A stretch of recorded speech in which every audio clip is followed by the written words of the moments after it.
Reveille, donks. Look at us now, tip to tip. This is our life. This is our passion. I'm Luke Thomas. This is Morning Kombat. Okay, we got to get we got to get that updated. What are we doing? Hello everyone. I enjoyed Welcome. that very much.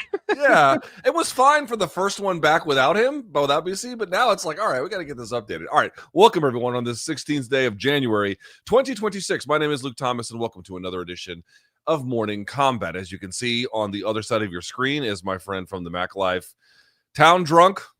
Yes. Probably has meth coursing through his veins as we speak. It's Oscar Willis. What's up, buddy?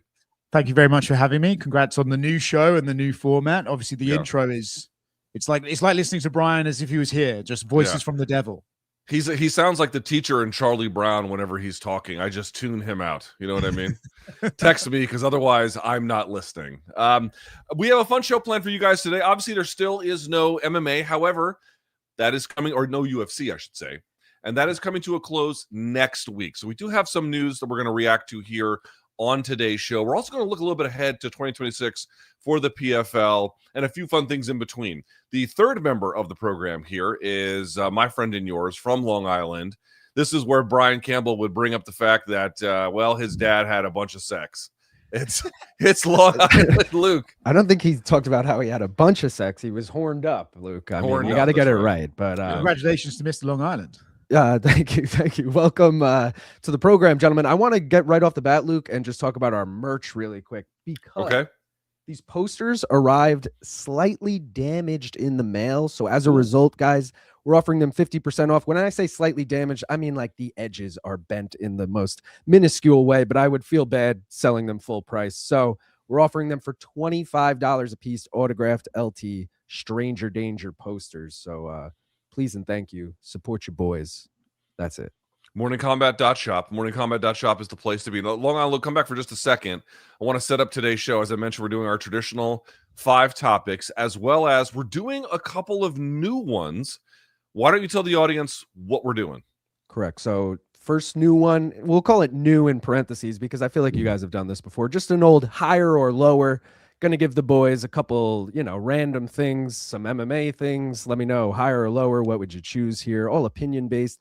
And then we're going to do a segment called What's My Age Again, in which we're going to show you a current UFC fighter. I think there's one, actually, that's not current. But either way, some MMA fighters, you guys are going to guess their age. If you get it wrong, you then have to rate a bad tattoo. So should be fun. One of those things where I see Max Holloway is younger than me and I want to kill myself. Is this like one of those sort of things? No, but there's some like people that look old and you're like, oh, they're actually pretty young, So we're disrespecting them. Okay, yeah, exactly. Little Nog has had a face like a catcher's mitt for 20 years. You know what I mean? Like he was 13 and looked 50. Yeah. Some people just don't age all that well. Oscar, it is your neck of the woods. It's just 8:07 a.m. Is this the earliest you've gotten up in Las Vegas maybe ever? Oh, no, I've been up at this time. I just haven't been to bed before it. You know what I mean? Usually this is about the time I'm getting in to hear the birds chirping. But today I started strong with a coffee instead of something else that begins with C. Yeah, coffee with a COUGH''Y. You took a vacation. You went back to the UK, did you not? I did. I went back to London, saw my parents, reminded myself why I don't live there anymore. It was good. In fact, I went out in London on New Year's Eve, and a man did threaten to stab me. So it is true what they say. It's rife over there, but it was good. I feel refreshed. I think we're all sort of getting to the stage now of the time off where we need shit to talk about. So I'm quite happy the UFC's back next week. But it's been good and refreshing, and I appreciate. I was going to say the first couple of weeks of this UFC hiatus, everyone was like posting memes of like some guy, dying in the desert of thirst. And I got to be honest, I don't see as many of those. Now, to your point, I do think people are ready for a return to the action, and of course, next week it will be back. But I'll say I've enjoyed the break. I'm not. I don't feel like I'm suffering by the absence. I'm ready to get back to it, but I'm not like, how am I going to make it through the night? Yeah, I think by the time April rolls around, I'll be wishing I was back here. So I don't want to like shit on the break we've had. I think it's, the UFC is the machine. MMA is now a machine. It's just every single week. I actually think they should, more breaks is better because it makes you miss the product. Do you know what I mean? I think we'll get into all this stuff, but like Kayla Harrison falling out, right? That's a big blow to the card. But I think people that don't really care because they're just like, oh, well, at least we still have MMA, you know? So I think breaks are good and long may they continue. Bring them more. I certainly would agree with that. All right, put up our socials here on the screen if you can. Do be kind and follow and subscribe. You can see the Morning Kombat stuff there on TikTok, on YouTube, and every place in between. There's mine below that. And then, of course, Oscar, do you prefer a Twitter or an IG follow? I'm an IG guy because I don't want to join the Third Reich. Yeah, the Third Reich is alive and well on Twitter. Yeah. Fourth, technically, I guess. Yeah, this one, that's right. I mean, well, remnants of the third, I suppose, but the outfits the Phoenix are the of the fourth. Say again. The outfits are the same. I saw this guy with a big trench coat yesterday. Looked great. Yeah. Looked dapper. Wonderful. Well, there you have it. So that's the plan for the day. Those are our socials. Again, one more time, morningkombat.shop. We are having a sale on the posters because they were slightly damaged. But we'll get those to you if you are so interested. And of course, these will only last until the end of the month. All right. With that in mind, let's get things going here and start our 5 topics of the day. Topic number 1, if we can, here, pull my notes up, excuse me, very quickly. So the UFC on Paramount era, it hasn't officially begun, although it has kicked off. And you've seen, for example, they've launched their own YouTube channel. And what's interesting about it is that UFC president or CEO Dana White has absolutely been making the media rounds. You actually cannot argue he has not been visible. He's been on a bunch of different places. He was on Complex. He was on Barstool. He was on CBS proper. He's been doing a lot of, he was on Stephen A. Smith. I could go on. You get the idea. He's just been in a lot of places, but there has been something of an observation, maybe even you could say a criticism dogging him that's been happening basically during the course of this media blitz, namely that he just seems a little checked out, maybe even a little passionless. Maybe you could argue that he's just kind of over it all at this point. So are these criticisms fair, Oscar, or is it much ado about nothing? Now, before you answer that, I just want to pay attention to something. We're going to look at a clip here. We are going to react to the news of the main event a little bit later in the show. But to kick things off, this was Dana White's announcement of UFC Seattle. This is not necessarily part of the media tour, but it's emblematic of the kind of thing you're getting on these media opportunities. Let's take a look first. Seattle, we're coming back. We'll be back on March 28th to the Climate Pledge Arena. The main event, former middleweight champion Israel Adesanya versus Joe Pyfer. Adesanya, former 2-time middleweight champ, 16 of his 24 wins by knockout. And Joe Pyfer is on a 3-fight win streak. And since winning the Contender Series, all but one of his wins have come by finish. Also on the card, we have former champ Alexa Grasso facing Macy Barber. Grasso is currently ranked number 3 in the flyweight division and is the first female ever Mexican UFC champion. Number 5 ranked Macy Barber is on a 7-fight win streak. She's second all-time in flyweight history for wins, knockout, and win streak, only behind Valentina Shevchenko. Okay, so there you have it. Oscar, I'm going to reiterate my question. Are the criticisms fair, or is this much ado about nothing? What do you think? Oh, I don't think it's much ado about nothing. But it just sort of, in my opinion, depends what you're expecting from Dana at this point. You know, like the reaction to this announcement was everyone freaking out that it wasn't, you know, they were waiting 12 hours just for this and stuff like that. For me, I feel like MMA fans sometimes need to manage their expectations in that regard. You know, I remember UFC 300, Khabib was going to fight GSP, and then inevitably when the real announcement comes, they're always disappointed. So I think that's an element of this, is that like people are expecting the world and the world's not there to deliver. In terms of Dana himself, it's a tough one, right? Because the Dana White brand has probably never been stronger, particularly with his relationships with the administration. But what that means is he now has his fingers in so many pies. I feel like he's kind of spread too thin, and he doesn't have like the attention dollars to sort of give his best to that brand. And I think the UFC is part of that. You know, he does seem very tired. He's like 56 years old. He's been doing this for 30 years. So I think anyone's interest is going to be slightly less than it was, but you kind of need the head of the company to be interested or fake it. I think the issue with this one in particular was, you know, they want to announce these fights themselves so the media don't break it. which I get. That's like their USP. Like that's what the UFC has an advantage over everyone else, is they can announce the stuff. So I understand why they would want to announce it. I just think when he's got so much shit to do in the day, that the best announcement he can give you is clearly reading a piece of paper behind the phone. It's just not effective. I think it would make much more sense for them to put a video package together and roll that out as an announcement instead. So I don't understand why they haven't pivoted from these announcements. I get it, but I definitely see, I don't know if it's disinterest or he doesn't care anymore, but I definitely see a guy who's just got too much shit to do and can't focus and give this the attention that he once did, I guess is what I would say. I have a few thoughts on this, but the first one is, I'm not saying that this is what I would want, but one of the things that kind of irks me a little bit is you just know that there could be more because we've seen more, right? It's not like this has been what it's always been and it just feels differently now. This is less than what it had been. To your point, you used to give this stuff to media reporters and they would put it on social media and it would blow up. Let me ask you a question. I'm being quite serious about this. One of the most successful programs, and I'm being absolutely genuine when I say this, that the UFC has put together, particularly in the last few years, has been their weigh-in show on Fridays for whenever they roll that out. Now, I'm not saying you can do that because you can plan that for weeks. It's going to be at a fixed time. You have everyone in town. It's a lot easier to do that for any number of reasons. What I am going to say is, couldn't they work out a deal with any local media in Vegas and then have a UFC announcement show that they could roll out? Or you could even have in-house staff who were in Vegas, whatever, however you want to apportion it and then have it staffed and then have an immediate reaction show where Danny could come on there, but then they're hyping it up and they're making it big and they're getting the sparklers and everything. Isn't that a possibility? Something where you're putting in that same kind of relative effort into your own programming, if that's what you want to do, is keep it in-house.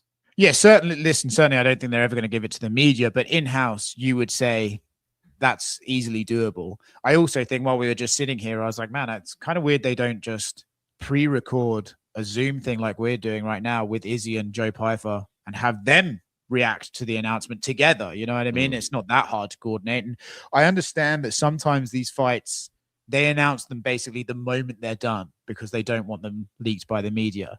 So maybe there's a feeling that like, we just got to get it out and fuck it. Once it's out, it's out. We don't need it. But I do think if you don't treat stuff like it's big, then the fans won't feel like it's big. Right. So if you keep doing sort of like what appears to be, even if it's not, I'm sure the reason it takes 12 hours after they say he's going to announce something for him to do the announcement is just because he's got shit to do. So then by the time they get him in there at 5 p.m., he's obviously tired. He's obviously like, I want to go home or whatever. I want to get to this other thing. So he just doesn't put any energy into it, which means that's how you receive it. It's like, oh, this is just another blasé thing. So I think long term, it'll damage the product. If you keep treating stuff like it's whatever, then people are going to treat it like it's whatever. So I love that idea of like people reacting to it. You have like Levy here. You have like all these people who work in house the UFC that could easily put something together quite quickly. I don't really, if he wants to announce it, I get it. He's got a massive platform. But to your point, I would love to see an extension of these announcements because I think, as you said, the biggest issue is not necessarily we're disappointed with Dana's effort. It's that we know there could just be way more. And I'm surprised Paramount aren't saying, is this the way we're going to do this for the whole deal? It'd be curious if they have any thoughts. But yeah, I think there could be more and there should be more because what you do now is he announces it, Israel versus Joe Pyfer. Good fight. But people don't want to talk about the fight. They want to talk about how shit the announcement was. So then you've just fight. No one's talking really about the fight. They're just talking about how shit the announcement was. So you kind of just take away from your own announcement.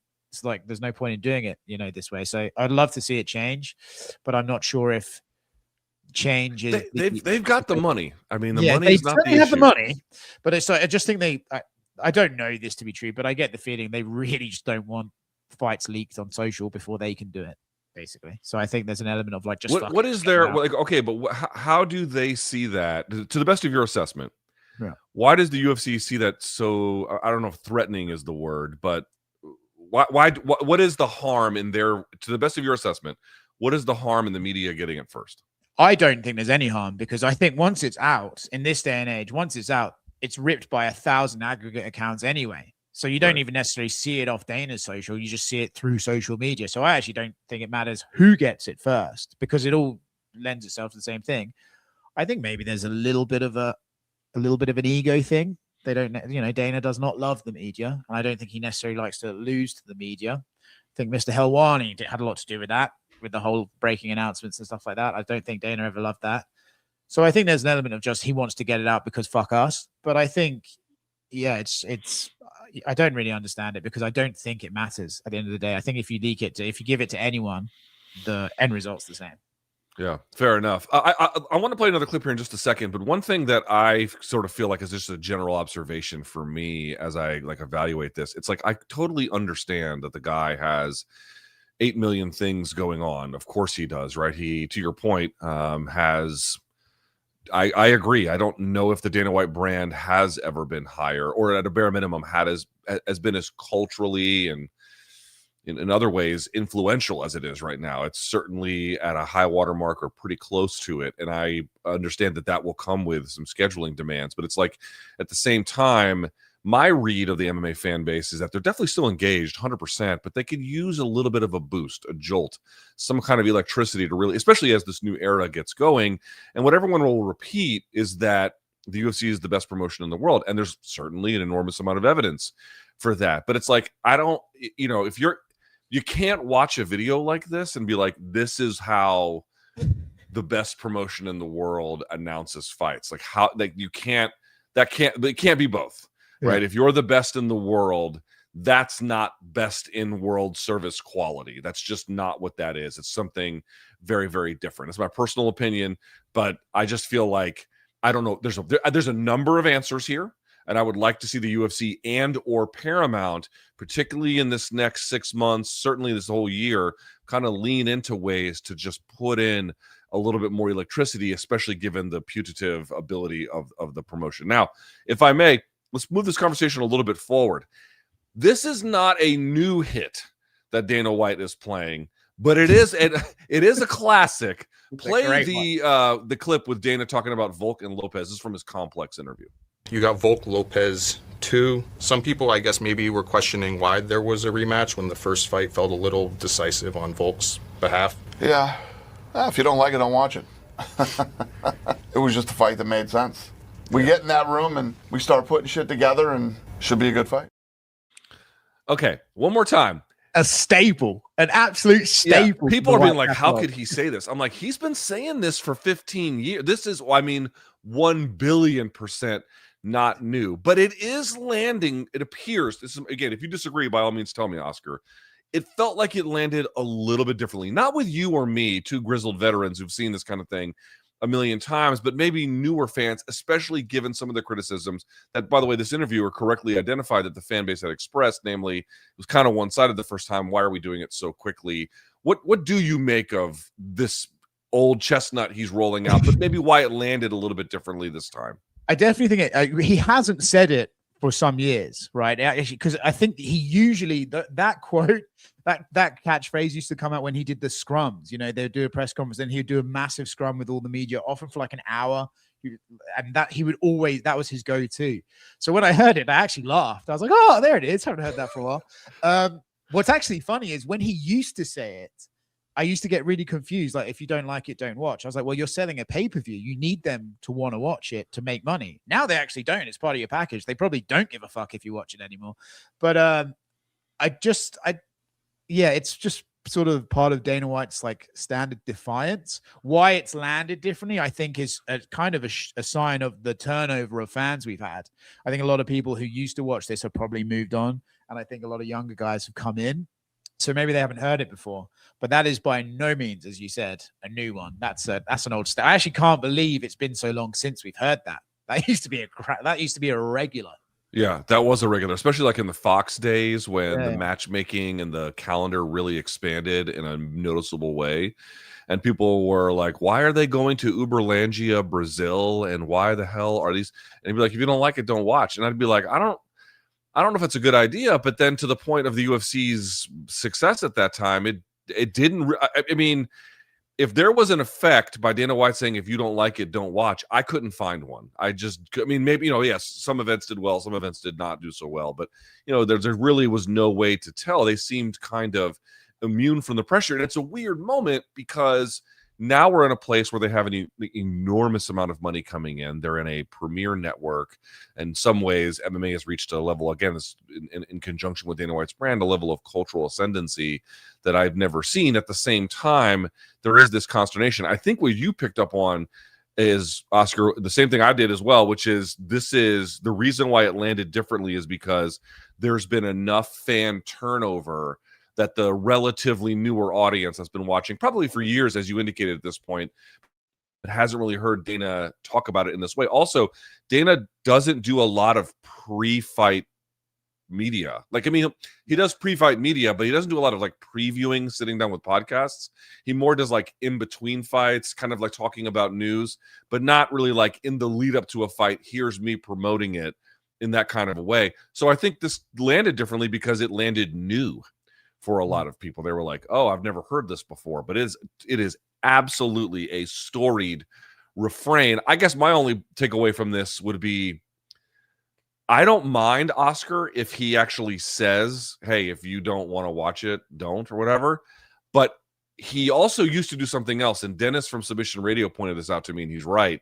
He used to say that and then would follow it up with, but here's why you're wrong. Right. Yeah. And there would be this kind of articulation around, if you don't want to watch it, don't watch it. But here's what you're going to miss. Blah, blah, blah, blah, blah, blah, blah.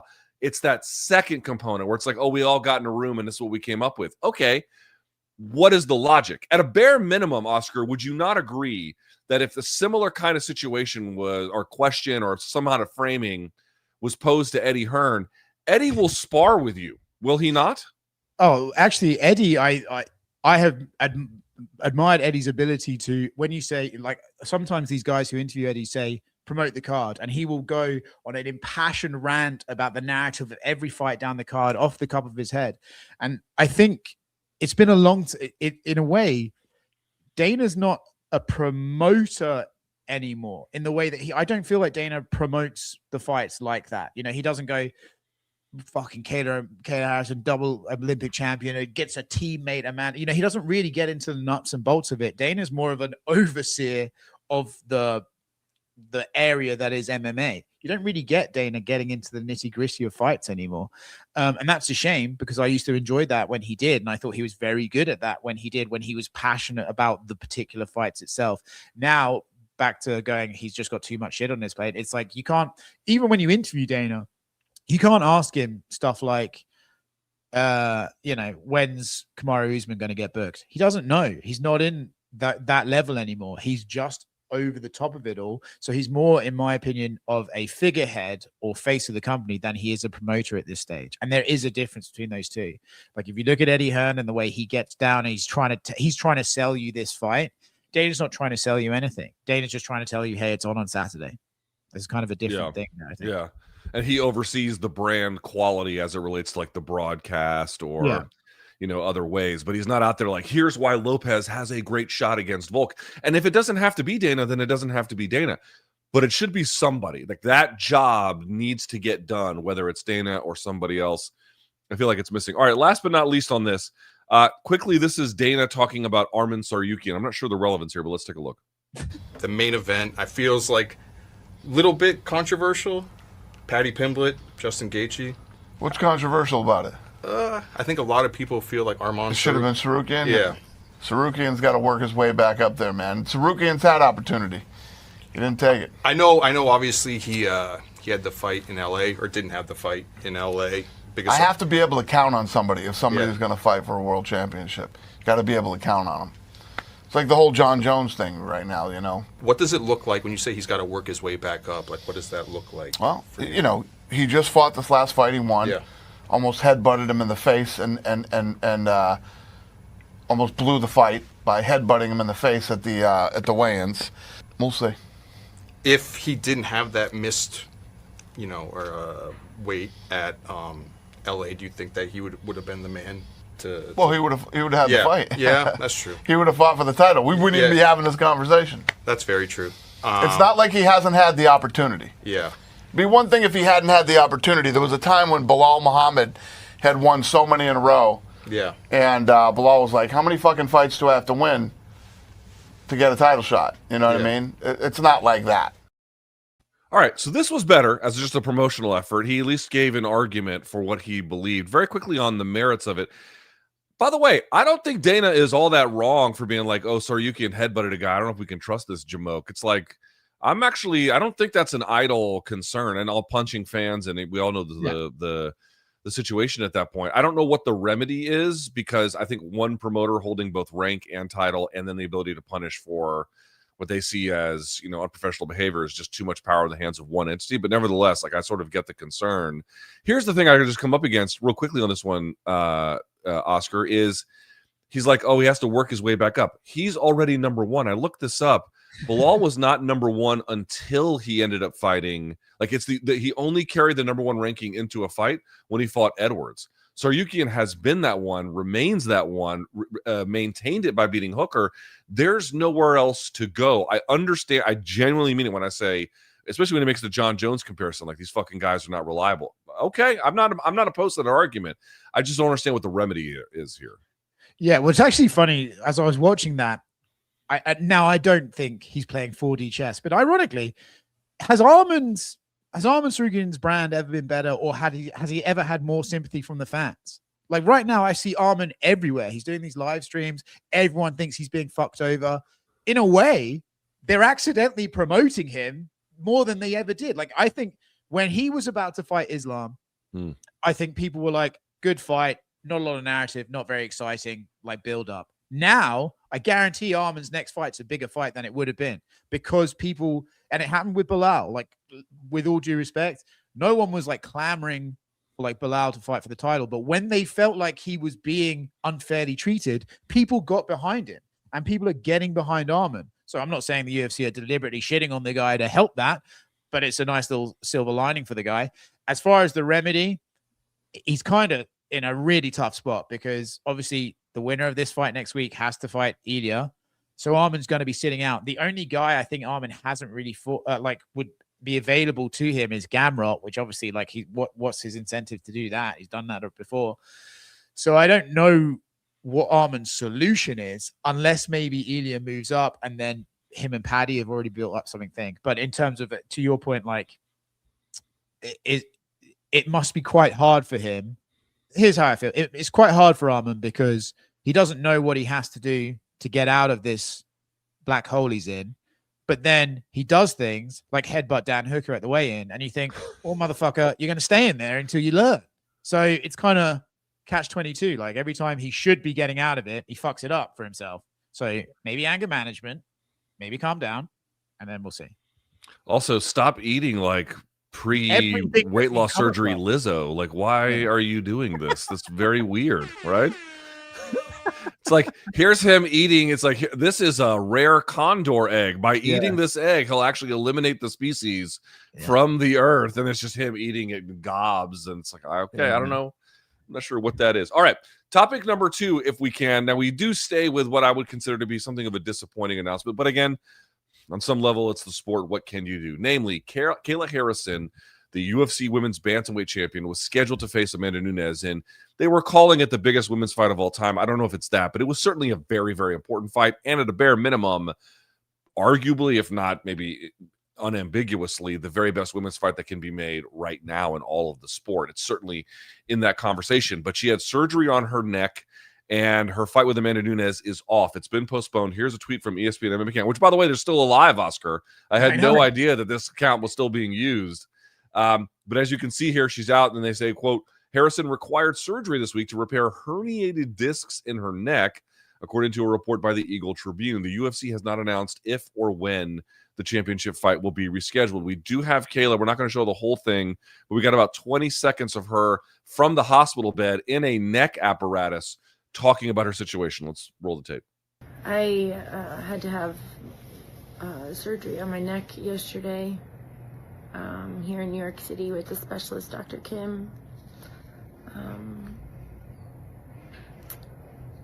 Yeah, so in lieu of that, obviously we're gonna have to reschedule the fight, and I just want to say I'm sorry. Now, I want you to answer 2 questions, and you can go whichever one first. But partly, I want to know what you think this does as a blow to the UFC's efforts, or Paramount 2. Remember, they launched this new YouTube channel. The first 2 videos that they put up were interviews with Amanda and then Kayla. But the bigger question to me is not that you think, because she wasn't actively in the weight cut process yet, but she's definitely in the weight loss / weight management process. And she has to do an enormous amount of it just to keep her weight down. She walks around 165 and then she fights around 135. It's 30 pounds she has to get down. The injury, as I understand it, Oscar, was one that had been long standing, but it's just very hard for me to look at someone who has to kill themselves to get down to a weight, then having it exacerbated close to fight time. To what extent do you think this injury hastens her exit from the sport? Yeah, I don't know if she was necessarily long for the sport anyway. You know, I think she's really achieved a lot. I think, and part of what makes this so sad for her is I think this was kind of the culminating moment for her, was an Amanda Nunes fight to really like sort of cement her place in history. So I don't know if it speeds it up. What I suspect it'll do is I had sort of envisioned they would fight here and then rematch at the White House, because it's just the biggest women's fight you can do. Even a rematch, which either way would probably still be bigger than the next best thing you could put together. Now I assume what they would love to do is just skip and make that the last one, right? Make that the fight, these 2 at the White House. And at that point, maybe she would just think about walking away. To the weight cut thing, I had heard something was going on with Kayla like that morning, and I had assumed it was weight related, because of course you would, right? Like, you know, she's in the sauna and stuff like that, like a week out and all this sort of stuff. So I assumed it was weight related. To your point, I believe this was a long-standing injury. But it's really hard, right? When you see someone who is quite vocal about how really fucking tough it is for her to get in onto that scale at 135, you assume like she's not just going through a training camp. She's going through a training camp and also sucking the life out of herself as well. So her body's in like a fucked state the entire way through. Injuries are going to happen. She's a very, very, very tough woman. She's been through a lot. So I definitely don't anticipate her making this like the end. I think she will see this as something to come back from.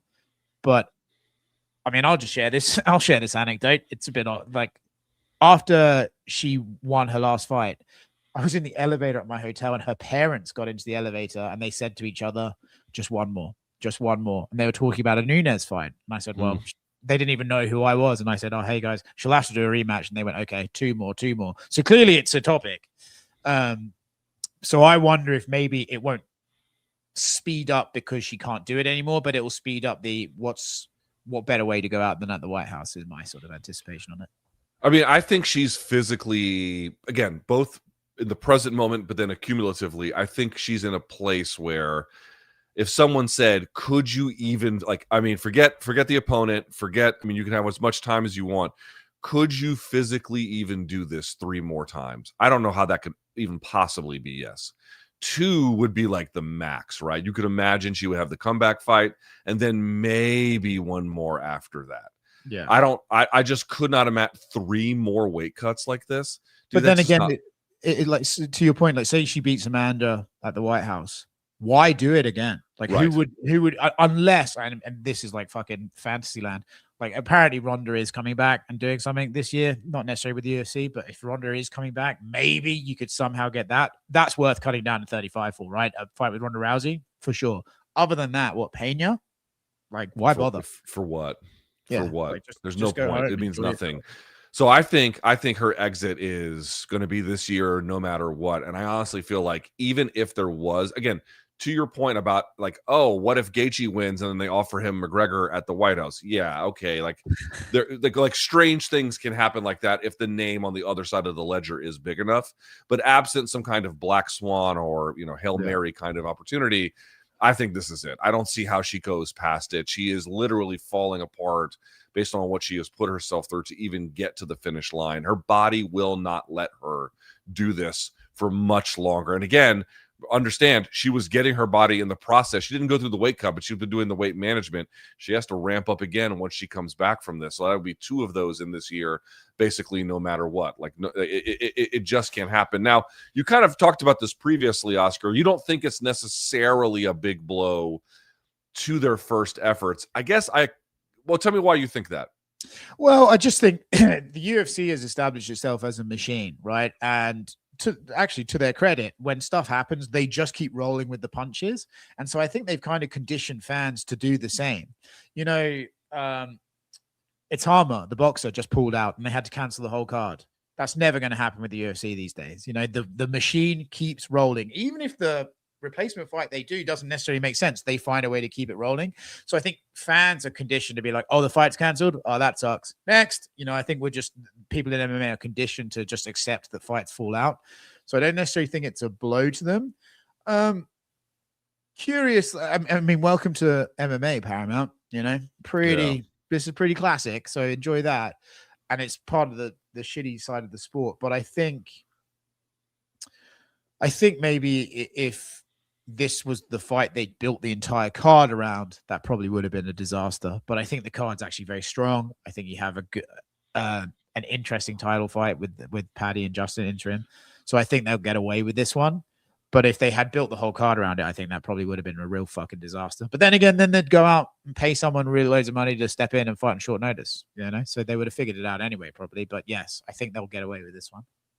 My favorite was Amanda Serrano on Twitter being like, oh, I can step in. It's like, no, you can't. Yeah. Like, no, you can't. Or Norman Dumont offering our services. You know? Yeah, no, thanks. I will say this, you know, it's kind of funny, right? First fight on the Fox era, first main event in the Fox era was that Kane JDS fight where people don't realize this now, or maybe you know, but if you weren't around at that time, Kane was badly injured heading into that one, but it was such a big deal that, I mean, I don't know if he was coerced or not, but he went through with it, obviously losing. And then, of course, he fights JDS 2 more times and rearranges his face both times. But that first one, he was terribly injured. But, you know, he kind of found a way to limp to the finish line. But the fight ended up being anticlimactic a little bit as a process. Then the first fight on the first main event, anyway, on the ESPN era was the Cejudo and TJ one where he made it to the finish line, but the whole thing was made weird by this insane weight cut. And then here you have the first main event untouched, but the co-main event got it. So I'm just saying these first cards, the title fights they try to put on, the big ones, it's for whatever reason, the first ones are really hard to get across the finish line. By the way, untouched for now. Still got a whole week. Yes. Again, it's barbecue sauce on his face. It's nothing else. Yeah, for real. Yeah. Real quickly, put up the graphic you made, Long Island. So this is who in this division has a fight booked already. So Macy, I always mispronounce her last name. Chiasson? How do you say her fucking last name? Chasson. That's right. God damn. Eileen Perez, Nora Corniole. I'm not sure how to pronounce her last name. And then Jocelyn Edwards. So the question was, would there have been anyone that would have made sense for Amanda to fight as a substitute? And I don't see a name on that list that even comes close to making me interested in seeing it. Do you?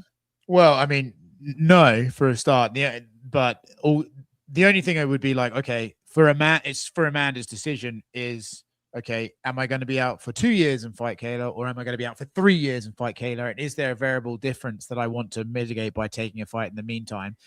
To be honest, it was a non-starter because they're paying Amanda a fucking lot of money to fight Kayla Harrison. They're not paying her a lot of money to fight Norma Dumont. So it was they were never going to get a replacement anyway. The Serrano thing, that's a classic Chael Sonnen move, throwing that one out there, you know, but like, which I actually appreciated. And I'm sure she would have done it. And it would have been, you know, it would have made headlines. I don't really see a world where Dana's working with Nikita Badarian, to be honest, but, you know, good effort by Amanda. But yeah, in terms of like Nunes fighting, not a chance. And again, it's also, if you're the UFC, we have this, let's be frank, one of the very few bankable women's fights in MMA right now, right here, potentially at the White House. No one would complain if it was on that card. Are we going to risk Norma Dumont fucking that up for us? No chance. So yeah. Also, it's like, oh, it'd be great because you have a slugger in Serrano going up against Nunes. Oh, you like when Nunes fought Jermaine Duran to me and took her down the whole time? Yeah, you fucking idiots. Serrano's 125 most of the time. Had to move up in weight to fight Katie Taylor, who's not a giant. Yeah, that would have been pretty sad. And then also, I think, if I'm right, I think Amanda Serrano said she always grapples with her nephew. Is your fucking nephew Gable Stevenson? Because that doesn't necessarily make me think you're gonna have some great like defense. Yeah, so respect the call out, respect the game, but I had people in my mentions be like, she's got great jujitsu. I'm like, no, she doesn't. Yeah. No, that's not a thing that's real. I got real. a text off a random number. I don't actually, if they're watching, I apologize. I don't have your number saved, but someone texted me, Amanda, and give me her record and stuff. Was like, it'd be a great fight. I was like, is this Zakisa? Who is this? But yes. Anyway, when was that? That was right after she tweeted. So I assume it's someone related to her. Or if it's not, I don't know. You should have been like, lose my number. How about that? I just went, it's cool. It's like, is this my Uber Eats delivery driver? Who is this? But I appreciate it. It would have been fun. I don't think it would have lasted very long, but it would have been fun. I get texts like that on occasion. It's like, hey brother, nice to talk to you. And then I'll see that there's a text chain and I'll look through the text chain. I'll be like, I still don't know who the fuck this is. Yeah. I have no idea. What is the 621 area? I mean, I don't know any of this shit. All right. Unfortunately, everyone, I delete all my texts when I go through customs. Oh, are you? I use a burner when I go through customs. All right. Let's go to topic number 3 here if we can. Now, we do have some fight announcements, some pretty good ones along the way. We're going to go here in chronological order for these impending UFC events. Now, we are going to talk about the PFL. We're not going to include that in this particular segment. However, obviously, there wasn't a big announcement for them for their first show in the U.S. in 2026 in Pittsburgh. We'll come back to that a little bit later. Let's stick with the UFC here if we can, Oscar. Let's go through these. So on the 28th of February, at UFC Mexico, this fight to me is absolutely excellent. You can ask Long Island Luke. I had David Martinez pegged as one of my standout fighters to have a big year in 2026. He has got a big step up. They clearly believe in him against the flagging but still important and very tough Marlon Vera. Do you love this fight as much as I do? Listen, I don't know if I love it as much as you do, but I definitely think it's the fight to make. You know, we have long been saying we're in a bit of a transitional period in MMA, right? The bigger names are starting to age out. The younger guys maybe haven't made their splash yet. This is one of those ones where, like, okay, Vera's coming down, Martinez is coming up. Is he ready to overtake? And so on and so forth. They clearly think so. I think obviously in Mexico, the crowd's going to be electric. I think it's going to be fun. And it's an important one for Marlon, right? Like, you know, the guy's he's not exactly shining every fight he takes these days. So we're at that stage now where it's like, okay, is he on a bad skid or is he done? And this is the fight that I think will answer that. I love this fight, as you mentioned, coming versus going, younger versus older. Not that Cheetah's super old, but, obviously David is on the up and up. I've been very impressed by him, especially with his last fight in the UFC, coming in on short notice and looking so good. So that's a fun one. Also on that card, if you care, Douglas Silva de Andrade, who's got, by the way, my man is diced to the fucking socks, taking on Javier Reyes. If you care at all or no? No. But I mean, hey, good for UFC Mexico. Yes, exactly. All right, UFC 326. This will be the 7th of March. This was another one that had been booked previously. It fell out, but they went back to it. I also like this matchmaking. Rob Font taking on Raul Rosas Jr. Do you think Rosas Jr. is ready for Rob Font? The matchmaking matches the same contours essentially between Vera and Martinez. Is it too much too soon or right on time? If it's just an interesting one, right? I'm surprised they didn't put Raul on UFC Mexico, actually, but it is a bit of a roll of the dice for Rosas Jr. But if you're going to get Rob Font, this is probably in terms of what value can you get from his name versus where he's at sort of athletically, this is probably the peak moment for them to build off him, right? Like if he loses again to someone without much of a name, then he's not going to be considered like a guy that they've built, that you can build off. So I think it's a bit of a roll of the dice. It's just really tough, right? As you well aware, like MMA is not it's not an old man's game. And there's just a moment where the younger guy can win based on athleticism and stuff like that. So now we're at that crossroads for Raul and Rob. Who wins more, the experience or the athleticism and the youth? And I think it's an interesting fight. I think it's a good fight. I do think if Rosas loses, it's a big step back for what they obviously have planned for him. But I think it's good. I think it's important for him to start this year off making a splash and show that he's an actual sort of a talent rather than just a young guy that's known because he's young. For Rob Font, these are his losses in the UFC in the last, like since he surged kind of closer to the top of the division. Jose Aldo, Marlon Vera, Corey Sandhagen, Devison Figueiredo, and then most recently David Martinez, the guy we just talked about who's going to be fighting Marlon Vera. He had 2 wins in between the Figueiredo and the Martinez losses. He had wins over Kyler Phillips and Gene Matsumoto. Raul Rosas Jr. would be something of a newer. I mean, it would be 2 in a row, which he hasn't had since Aldo and Vera, and it would be. I'm not gonna say the worst opponent he's lost to. I'm not trying to be super demeaning. I'm saying there's just a very different class of opponent than Devison Figueiredo and Corey Sandhagen, right? It's not the same kind of thing. Yeah, and then in a way, Font's been a victim of his own name value there, right? Whereas like he could have probably taken a step down from those levels of opponents, but because he's a name, they kept him up with the Sandhagens and Figueiredos. So you don't know if he was going to lose those anywhere if he just lost because they're very good, right? So he's kind of been a victim of his own success there. But yes, I'd agree. The level of opponent is a significant drop here. Also, because Paulo Costa has moved up to 205, we'll talk about that in just a minute. Bruno Ferreira needed an opponent. In steps RoboCop, Gregory Rodriguez. RoboCop, a BC favorite, or as he called him, HoboCop. You have to love this one, especially for late notice matchmaking. This is actually one of the better iterations you're going to get at 185 pounds. Yeah, I would agree with that. And also, I think RoboCop deserves a lot of credit. It's very hard. We talk about like there's no stars and stuff like that. It's very hard to stand out in an era where there's fights every weekend. There's like just not a lot of oxygen for anyone to sort of shine through. The only way, in my opinion, you can build a name these days is by fighting regularly. And I feel like I see RoboCop a lot. You know what I mean? He fights quite often, and he's a very, very vicious finisher. So I think because of that, he's like just establishing himself. Will he ever get a title shot? Maybe not. But he's like a guy like Kevin Holland, where like casuals can recognize, like, oh, I know that guy. I saw that knockout, and just recognize the name at this point. So I really love that he stepped in and he's doing this fight. And I actually think it'll be a good, fun fight. He fought 4 times in 2023, or he had 2 canceled bouts. I apologize. He had 2 bouts in 2023, 2 in 2024, but he had 3 last year. And I think it's what you're talking about. He had a little bit more frequency. We'll see if he can keep that up. By the way, we didn't put it on the rundown, but it's worth kind of discussing here. The co-main event of this card, Kyle Bahalio versus Ranier de Ridder. Now, I want to be honest about this. I had someone in the industry text me being like, oh, this is proof the UFC doesn't care. And I understand the argument that they're making. Namely that, both of these guys are coming off of pretty decisive losses, and it's the co-main to Holloway and Oliveira. Nevertheless, I don't hate the fight, to be honest. I mean, whether it deserves co-main event placement, your mileage may vary. I don't know where you come down on this, Oscar, and I'm not saying that this card couldn't use a little bit more of a star power injection. I guess my only point is I don't fully agree with the hate for this one.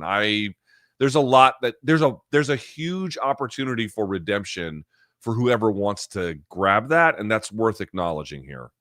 I completely agree. I actually love the fight, co-main event or not. I don't know. I don't actually have an issue with it because, but first of all, yes, they're both coming off losses, but isn't the long running thing that we all take moral high ground over boxing is that losses don't really matter in MMA? You can come back from them and people will still accept you. So you got to as you said, there's a path to redemption for one of them. And secondly, I think both of them, I hate to keep talking about this, but both have a name. Casuals will recognize these guys at this point. And I think it's a fun, interesting fight as well. So I actually like it. And I think because they both have a name, all it takes is one to win over the other, and they're right back there. They're 1 fight away from a title at that point. So in that case, okay, maybe you burn one and he's no longer going to be in title contention moving forward, but you get one of your guys that you clearly like back in that conversation much quicker than you would have if you gave him 2 fights against lower ranked opponents. I like this fight. UFC Seattle will be later that month, the 28th. And of course, this is a UFC Fight Night card. It'll be headlined, as we saw the announcement earlier, between Israel Adesanya and then Joe Pyfer. Some interesting promotion by Joe Pyfer recently on social media yesterday. The old dog banging joke. I will say this: an interesting pairing because you have 6 versus 15 in the rankings. We brought this up, and there's people closer to Izzy as well as closer to Joe. You would have thought that they would have made.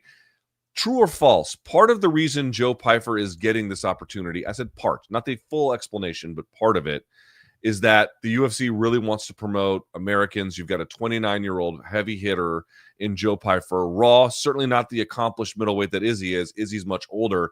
Yes, you get a great pairing in terms of styles. It could be a very, very action-oriented fight for as long as it lasts. But if you're wondering why a 15th ranked guy is jumping the queue all the way up to 6th, I think at least part of what explains that is the premium being placed on making sure in this Paramount era, American stars get promoted a little bit more than perhaps they have been recently.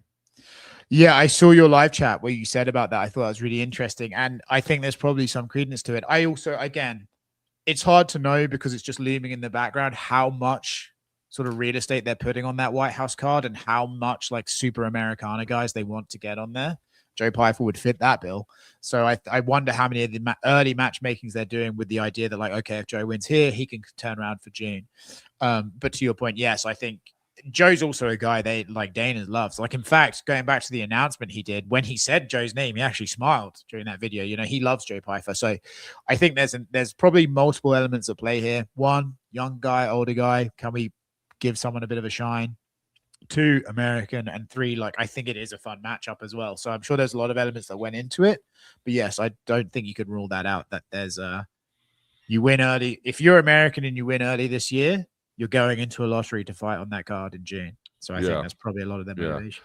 I mean, I just have it on good authority that like they want to make like there's no real American stars on the men's side, with the exception of like Max Holloway and some smaller names, Sean O'Malley and stuff like that. But like elite top 10 pound for pound guys, it's basically a wasteland at this point. And that's like unheard of in the history of MMA, that the Americans would be that far behind everybody else. Again, there's always been strong Japanese, always been strong Brazilians, always been strong, you know, you name it. Is this why Trump took the visas away from Russia and Brazil so you guys can get back on top? just the immigrant visas. You can still come here as a tourist. But in any case, it's just, I think it's a bit of an all hands on deck moment. And, you know, again, there's more to why Pyfer's in that slot than just that, I think. But I do think it plays a role. Also on that card, for those who care, Julian Arosa taking on Larian Douglas. All right, here is one that, oh, hold on. We got Joe Pyfer on stopping Izzy in a really bad way. Let me hear this. One thing I want to be known for, bro, is that, you know, I got this opportunity and I'm absolutely bringing the heat, and I'm going to go and try to be the first one to stop him in a really bad way. You know, just on a sport, you know, competitive, you know, and I hope that we're both healthy afterwards, but I know I have those capabilities over anybody in this division to really hurt someone where they don't move. And I'm just excited to test my skills, man. So I don't really care about the odds. That's a nice Joe Pyfer. I don't know if the Nasruddin stoppage was a good finish. I don't know if he looked, you know, he's like, I'm going to stop him in a bad way. I don't think Imavov was like a good way. You know, he got knocked badly on by that one. What does he mean? Like Josh he wants to leave him Bryce like Mitchell? starched, right? He wants to leave him starched. Yeah, it's an interesting one. That one, like, obviously you referred to Pyfer's image that he reposted yesterday of him arresting Israel. That one could with the dog in the background, yes. Yeah, I didn't even realize that one. Yeah, I think that could develop some heat, to be honest. And stylistically, it's fun, right? I do think, to Joe's point, like, if he wins, it's probably quite grim way for Israel that he wins. You know, I think it would be a case of Israel being like maybe slower than he used to be, and Joe catching him rather than Joe outpointing him to a decision. Do you know what I mean? So I think it'd be the lowest ranked guy he's ever lost to. Yes, it would also be. I'm pretty close with Israel, so I don't want to like come across as biased, but it would also be, it's a bit like, you know, there's guys legends can lose to, and it's like, okay. And then there's guys that when you see them losing to them, you're like, oh, they're done. You know, I think if Israel lost to Joe Pyfer, people would be like, oh, like we're at that stage now of his career, you know, where it's like the Anderson run where he lost to Uriah Hall and people like that, where it's like you're losing to guys you never even thought they would fight. So I don't know what the public perception would be if Israel lost this one, but I certainly think it's like a very, also that Israel doesn't seem to give a shit. He's like, I'm just fighting for fun at this point. But I think it's there will be, if Israel lost this one, there would be a lot of sad older fans, I think. It would represent the kind of loss you literally haven't seen him have at this point. All right, and then last but not least, UFC 327. This will be on April 11th. They announced, as we indicated, Hobo Cop was filling in against Bruno Ferreira because that was originally going to be Paulo Costa, but he is now just moving to 205 pounds. Let's take a look at this photo he posted. You know what, Oscar? He is like a reverse Bert Kreischer. You know how like Bert Kreischer also takes his shirt off a lot, but then that's like his only joke. His like Paulo's only joke is like the secret juice thing, and he's just jacked. You know what I mean? Like, but he's still got a little Bert Kreischer in him there. Nevertheless, here's the question I have for you. He's taking on Azamat Murzakanov, who just came off that beautiful win over Alexander Rakic, has ridiculous hand speed, smaller for the weight class, but real quick, good combinations, accurate punching. I feel like it's a real bad matchup for Paulo Costa. Where are you on this one? Yeah, they certainly didn't do him a favor, did they? But I also think, like, I don't think Paulo's done them many favors, to be honest. I think Paulo's kind of fucked them around a few times as well. So maybe there's an element of I remember I think it was Joe Silva used to tell guys, if you turn this fight down, the next guy I guarantee will have a consonant at the end of their name. You know, like you get given an of if you're in trouble. So maybe there's an element of that. As far as the fight itself, when Paulo was like in that Yoel Romero fight, you know, where he was really aggressive and just got in there, I could see him doing a lot more with that style than the style he's been doing recently, which is kind of tepid, I guess. I don't really know what, you know. So yes, not a welcome mat to the division, but he's got a name, and if he wins, straight up the rankings. Long Island Luke, any fight that tickles your fancy? Anyone we didn't mention that you think stands out? There was one that just came up, and I'm blanking on it now. It was Punahele Soriano versus someone. Shit, man. And it was going to be earlier in February. You know, I should really know this. Twitter's down, though, so I blame Twitter. But either way, I'm most hyped for Rob Font, Raul Rosas Jr., honestly. I think that answers the most questions about Raul, and I'm interested to find out where he stands. If Raul wins that one, that's such a big deal. But if he loses, that's very terrible for him. He's in quite a, like, if he beats Rob Font, great. But then in that division, like, who do you put him up against next? Like, you might have got one over an old Rob Font, but. Well, this is the part that kind of kills me. And this is why, like, I'm like, guys, like, you know, 21 in the UFC versus 26, 25, 24 even. It's actually a pretty big difference. Mm-hmm. And yeah, you can be 21 or 22 and you could be John Jones, and that's one thing. People keep talking about Raul like he's a prodigy, and I'm like, listen, he might win that Rob Font fight, and maybe he looks good. Like, dude, he's not a fucking prodigy. Like, there's nothing about. I've seen prodigies come through. I've seen BJ Penn start up. I've seen John Jones. Like, it's immediately clear that they're manhandling these fucking guys. That's just not who Rosas is. That doesn't mean he's not talented, and that doesn't mean he's not good. It just means that there's been a little bit of hype around him, and to the point that you raise, okay, let's say he wins, and well, now you're in the deep end, and it's you're 21. You're gonna fight Mario Bautista next. Do you know Mario? Good fucking luck, dude. He's number 9. He's number 9 in that division, so he would beat number 12. Then the next people above him are Peyton Talbot, Dave Martinez, Mario Bautista. Like, those are tough. Even Vinicius Oliveira. Like, these are, yes, I think he could beat Rob Font. I don't know about the rest of them. As you said, like, when you know a prodigy, dude, I knew John Jones was going to win the fucking title in his second fight. You know what I mean? You can tell when someone's like very good. He's Raul Rosas Jr. is basically well known because he was like the youngest guy ever on Contender, right? That's why he got signed at 18, and that's what sort of established him in people's mind. It's not because he was like unbelievable when he did it. Also, the fight that Long Island Luke was referencing was Ramiz Brahimaj versus Punahele Soriano. This will be on the UFC Houston card on the 21st of February. All right, before we go any further, let's talk a little bit about our friends here at Mando. I want to talk about the idea of, let's say, new year, new me. You probably thought about that. New Year's Eve, or I should say New Year's just happened. And a lot of us are thinking about resolutions and ways we can improve our lives, ways we can just improve ourselves, if at all possible. And by the way, also leaving some like bad parts of what you do in the past. But there is one thing I'm going to bring with me into 2026, and that is Mando whole body deodorant. And I want to tell you what I love about it. First of all, the ingredients are, I mean, top tier quality. Like, you just don't want to put stuff in or on your body that is not going to be something that doctors haven't studied and looked over. And it's not manufactured in a high quality way. You don't have to have any of those concerns at all. And for me, there's so many different ways to use Mando. You can use the all body stuff. You can use the all day stuff in terms of what wipes if you want, or just the deodorant. I have a routine in the morning. Whatever your routine is and whatever your preferences are, Mando's got the kind of stuff to give you quality ingredients, well put together, that matches your routine, so that you can take your best practices and make them even better here in 2026. Whole body deodorant, one reason why I love it, it's safe to use anywhere in the body. That's up here, that's down there, that's any kind of place. It takes good care of you, as I indicated, created by a doctor. This is the thing that I think that stands out perhaps the most to me, who this person used 72-hour controlling of the odor and all-day quality to make these kinds of products. And by the way, you've got options. Solid deodorant stick, which is formulated and powered by mandelic acid to stop odor before it starts. You have spray deodorant, which has aluminum-free and ideal for hard-to-reach places. All the products are baking soda-free and paraben-free. You have things like Fresh Scents, Bourbon Leather, Clover, Mount Fuji, you name it.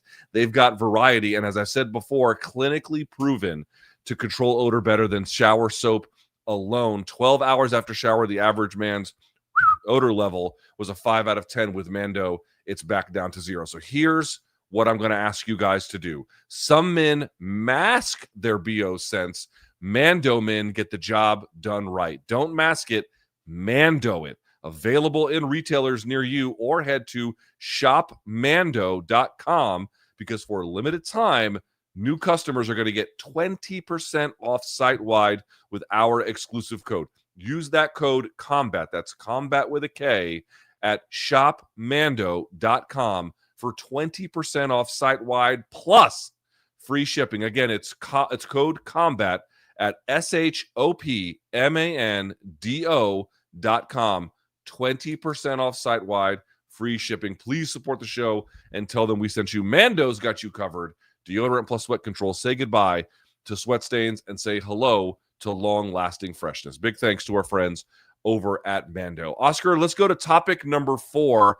Let's talk about the PFL in 2026. So they announced their first event for this year within the United States anyway, which will take place in Pittsburgh in March, which, by the way, I got to say, I wish they were in the States sooner, but I do like Pittsburgh, some of these smaller underserved markets getting an opportunity. It's going to be headlined by Johnny Eblen taking on Brian Battle. I've got some questions about the fight itself, but let's sort of open up the conversation here a little bit. How are you feeling about their changes to their format? Because they've got rid of basically the tournament format. They want to stack cards more traditionally. There's a lot of tweaks that they have made.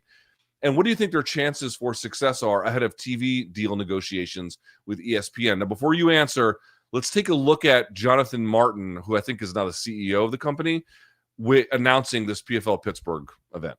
Hey everybody, I'm John Martin, PFL CEO. I'm excited to announce today that our first event in the U.S. will be held in Pittsburgh, Pennsylvania on March 28th, live from the UPMC Event Center. In the main event, former middleweight champion Johnny Eblen returns to the cage to take on Brian Battle, a former winner of The Ultimate Fighter and one of the MMA's hottest free agent signings, and he's going to be making his PFL debut. In the co-main, Pittsburgh's own Dalton Roster takes on 2023 PFL tournament champion Impa Kasanganay. We're excited for PFL to be in Pittsburgh for the first time. Visit the link below for more information on how to buy tickets, and stay tuned for more huge fight announcements from the PFL. Now, there ain't shit happening in Pittsburgh, so it's great that they're getting an opportunity to watch a little PFL. Give me your temperature on first the PFL in 2026, and then we'll talk about this event specifically. I think this is a strong start for them. I love the two matchups. They make sense. As you said, there's no point going to markets that are paying the fucking UFC to be there. Do you know what I mean? You should be going to places that they're not going to. That's how you sell tickets, and that's a very important part of PFL's revenue. I think PFL is in a very strange spot because, like with the ESPN deal, it's not necessarily a statement on PFL as such if ESPN re-signs them. I think in sports rights at the moment, there is so much content that networks are getting a bit more picky and choosy about what's going to give them a return. The reason I say that is because basically you cannot watch boxing in America right now. Do you know what I mean? There's just no TV deals out there because I think the networks realize they've maybe been overpaying for sports rights. So with the PFL ESPN negotiations, that might hurt them. I think it feels to me like this is a bit of a soft launch of a PFL rebrand, which they sorely needed. I did not think their previous face of the company did them any favors by posting fucking LinkedIn shit every 2 minutes. I think they needed a fresh coat of paint, and I hope that this is a start of that. And hopefully you can sort of see, like, you know, there's nothing wrong with being like the smaller show, but be smaller and be better rather than like a bad copy of the other, you know, the big stars. I thought he replaced Peter Murray. I mean, I definitely have noticed that they've sidelined Don Davis, and they've elevated Martin. But my understanding isn't Martin like basically hired so that they could get a new TV deal? Like, this is the guy from Time Warner. This is what he does. He's very, very good at this. He has a proven track record of it. I think that's, at least in part, that's a big reason why they hired him. No, I think it is, but then you also have to shut up the other guy who's just making you look bad every 20 minutes. Do you know what I mean? So I think there's a bit of a combination factor here. But yeah, and it's funny. There's now like, there are guys in this space who are almost exclusively hired to get TV deals done because they have relationships with the networks. You know, there's like guys who literally just specialize in this. I think the guy who negotiated the ESPN WWE deal just went for the Paramount thing and stuff like that. Like, it's kind of all in. Nick Khan. Yeah, I think I think it's all like a little bit incestuous, to be honest. But if it works for them, very worthwhile hire. I just wanted to shit on Don Davis for the fucking dumb LinkedIn posts. Or you know, hey, let's bring Russell Brand right before he gets charged with I didn't say convicted, but charged with rape. Yeah, I was like, that's smart. That's real smart. You seem like a very smart guy, you know. God's child, Russell Brand. Loves it. It's like, is there any promoter in combat sports who just has normal friends? Like, do any of you have like childhood friends who, you know, they're not some kind of oligarch or on the run from some other kind of country? Hey, that wasn't even his friend. He just saw a celebrity and was like, it'd be fucking really cool to get this guy in my cage right now. It's like, just give him a Google. Just give him a little. It's this, yeah. Long Island Luke, have you ever seen the poster for Get Him to the Greek, the movie? I love that movie actually, but I've never seen the poster. Two of your favorite stars in it. Yeah, I was P. Diddy in it too. Right? Three. It's Russell Brand, Diddy, and then Jonah Hill, who also, I mean, I don't think he's quite on par with those two, but also had his own allegations at one point. I was like, wow, this poster has aged terribly. Well, it's such a good movie. Funny movie. It's the boys being boys. Yeah. I will tell you this. For the PFL in 2026, to me, it's make or break this TV deal. Like, if they don't get a TV deal, I don't know how they survive. And even if they get one, I'm not entirely sure how they survive either. Just given to your point, there's cornhole on this, women's volleyball, Texas A&M versus, you know, whoever the fuck. Like, it's just a ton of it out there, and I don't know what ESPN's interest in MMA is going to look like absent UFC. It's the big question. We don't really know. Have you heard anything about what ESPN's interest in MMA is going to be like now with just PFL on the roster? Any word? I mean, so I can only gauge ESPN's interest in MMA as a whole based on their interest in the UFC. And I mean, they will still be covering UFC. It will just look a lot more like it did pre the TV deal, which was mostly .com stuff. You know, they've got their YouTube up still. I think they're going to still be uploading content to that. But I think sometimes in these deals, there is a little bit of an ego play involved. And so I can imagine a world where ESPN execs are like, well, if we didn't get the big thing, we're not going to highlight the little thing. You know, it's like we either want it all or nothing, which is usually how these networks kind of work. I don't think they're going to go back to like pretending it doesn't exist, but definitely they're not going to be highlighting MMA. And if you're not going to highlight MMA, you're not going to get something that's catering exclusively for hardcore fans, I don't think. So that's what when I said about the negotiations, I think they're up against, PFL's up against it. But in terms of ESPN's interest in MMA, I think maybe, you know, it all ended kind of on a nice note, but there's still a little bit of hurt feelings there, is my read on it. So we'll see. We'll have to see moving forward, but what's in it for them to push something that's on another network at this point, you know? Yeah, no question about it. For people to come in, tune in anyway. I'll be curious to see what kind of coverage PFL gets. I'll say this. I basically love all of the changes that they've made, either to what you can do in the cage or how the events are stacked or the tournament format being scrapped or trying to clean up. Like, oh, we have 5 different brands. We have like the Asia brand, the Africa brand, the Europe brand. And there is still some level of importance to them, but they're trying to just clean up this kind of mess of brands. I mean, there was one time, I remember PFL had like tournament champions. They wanted to have weight class champions. Then they had Bellator champions and everything in between. And it was like, I don't know who the fuck at this organization is what at this point. It was very strange. So I think all of that, I don't see how any of that is a bad idea. What they have to deliver on is consistently good quality MMA with names that people know and care about. And can they do that? It's not been their calling card to this point, but this is the best shot they've got, I think, that I've seen them have in a real long time.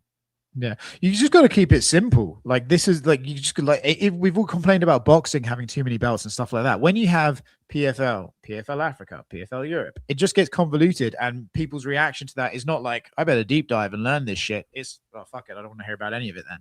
So yeah, simple is better. I think they're moving towards that for sure, and I think that can only and it's like the one avenue they haven't tried yet is being simple and just being a promotion of, you know, an entity. So I'm curious to see how it works for them. They are up against it just because the UFC brand's so strong and because PFL's not necessarily got a lot of credit with the fans sometimes. So they're up against it, but you need them to succeed. We need other promotions out there. So hopefully it does work out. Last but not least on this event, Brian Battle versus Johnny Eblen. I kind of like this fight.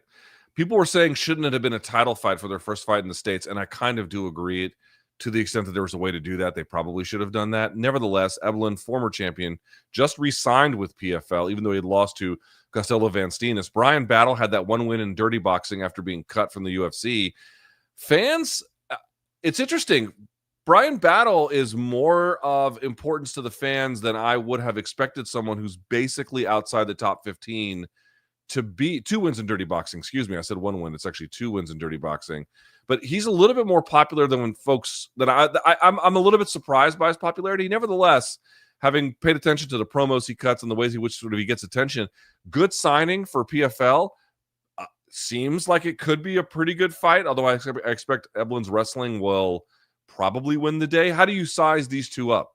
I actually think it's a great fight for PFL. And to your point about the title, I think I can't really explain why, but Brian Battle's name carries quite a bit of weight at the moment with fans. So I think he's worth more than the title to PFL.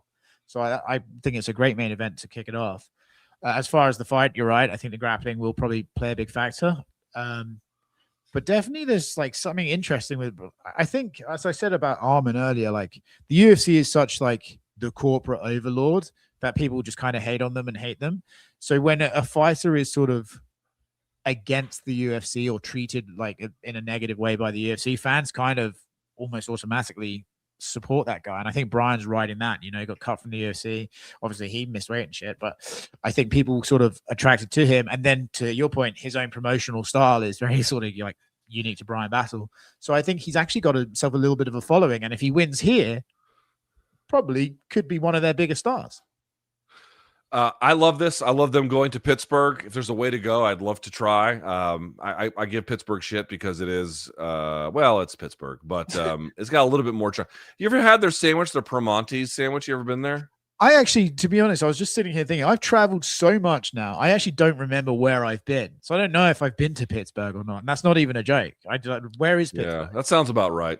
Yeah. That sounds about, I don't remember if I was there. Yeah. They have this sandwich called it's called like Permonte Bros, which is like one of the. It's a bit of I think they have several locations, but it initially started as one.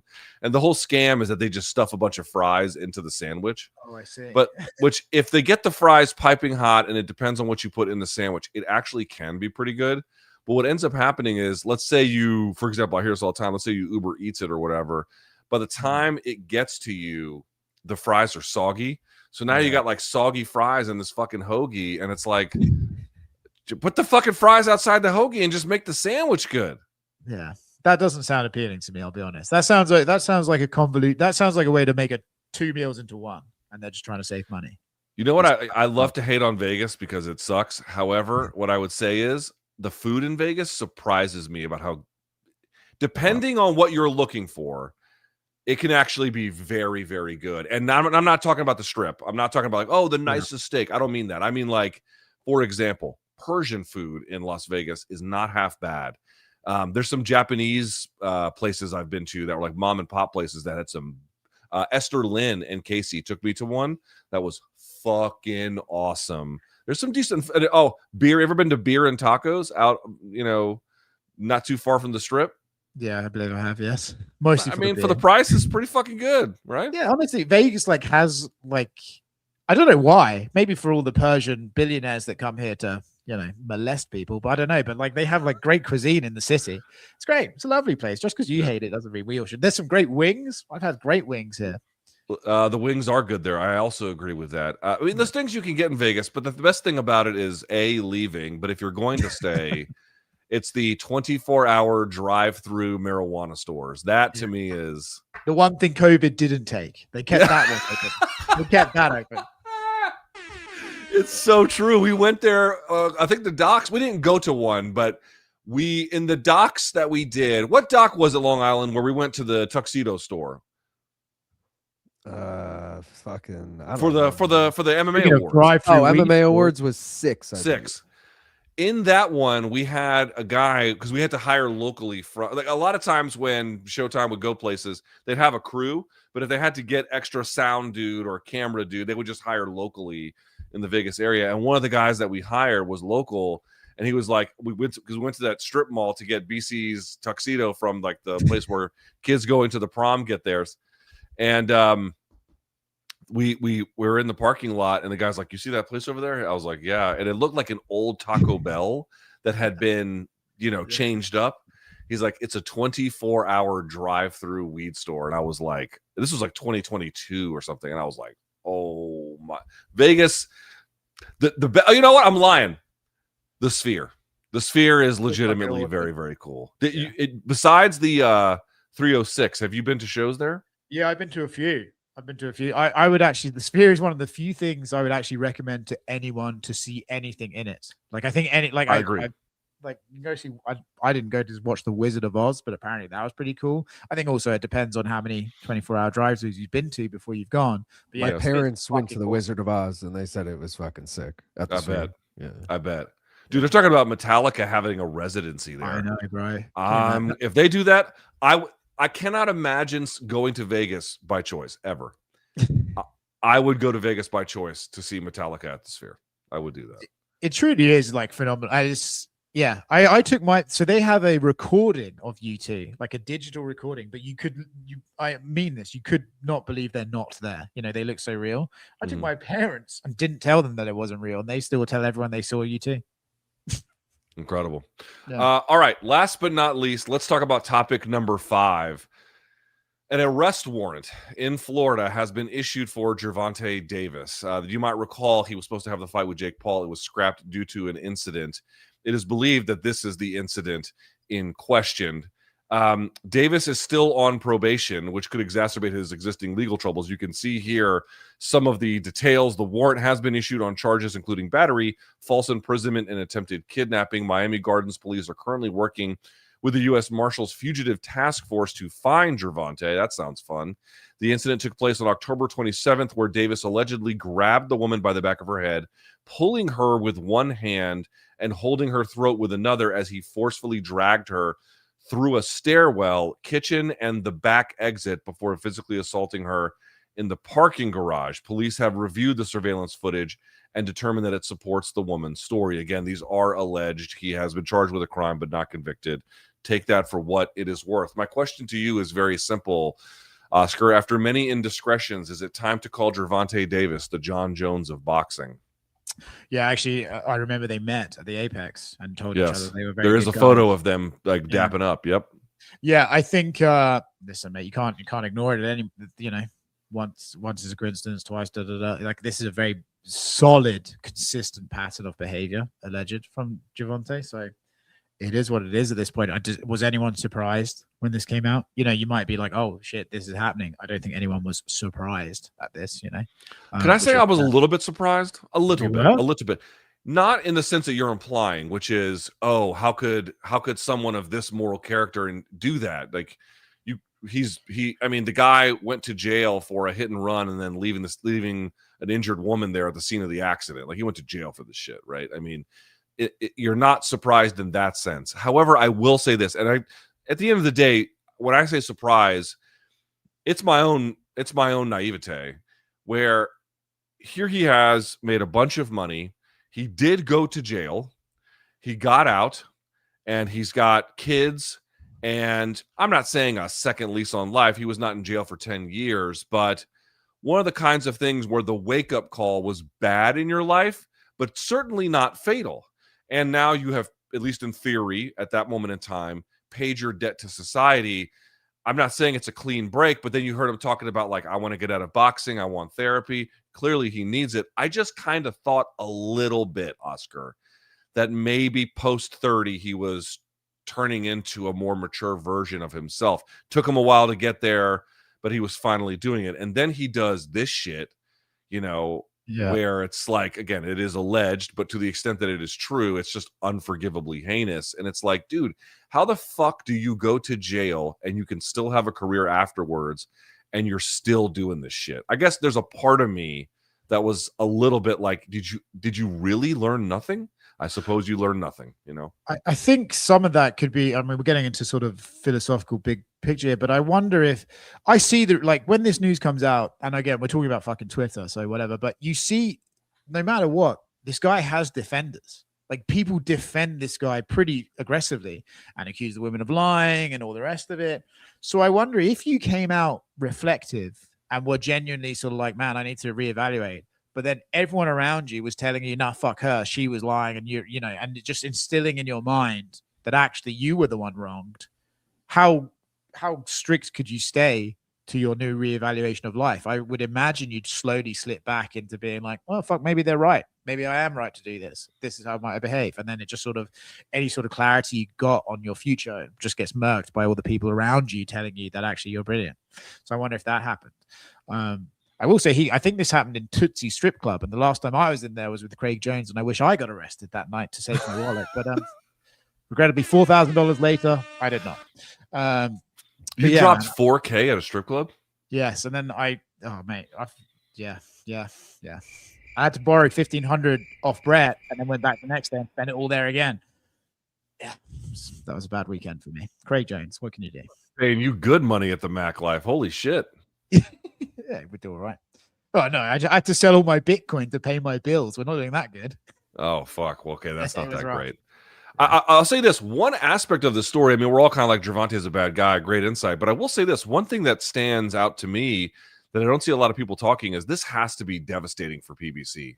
I mean, think about it. So many of their guys are gone, or at a bare minimum still loosely associated, but like able to fight on a Golden Boy card or a Matchroom card or what. It's someone else's card if they have to. You've seen a fair bit of that.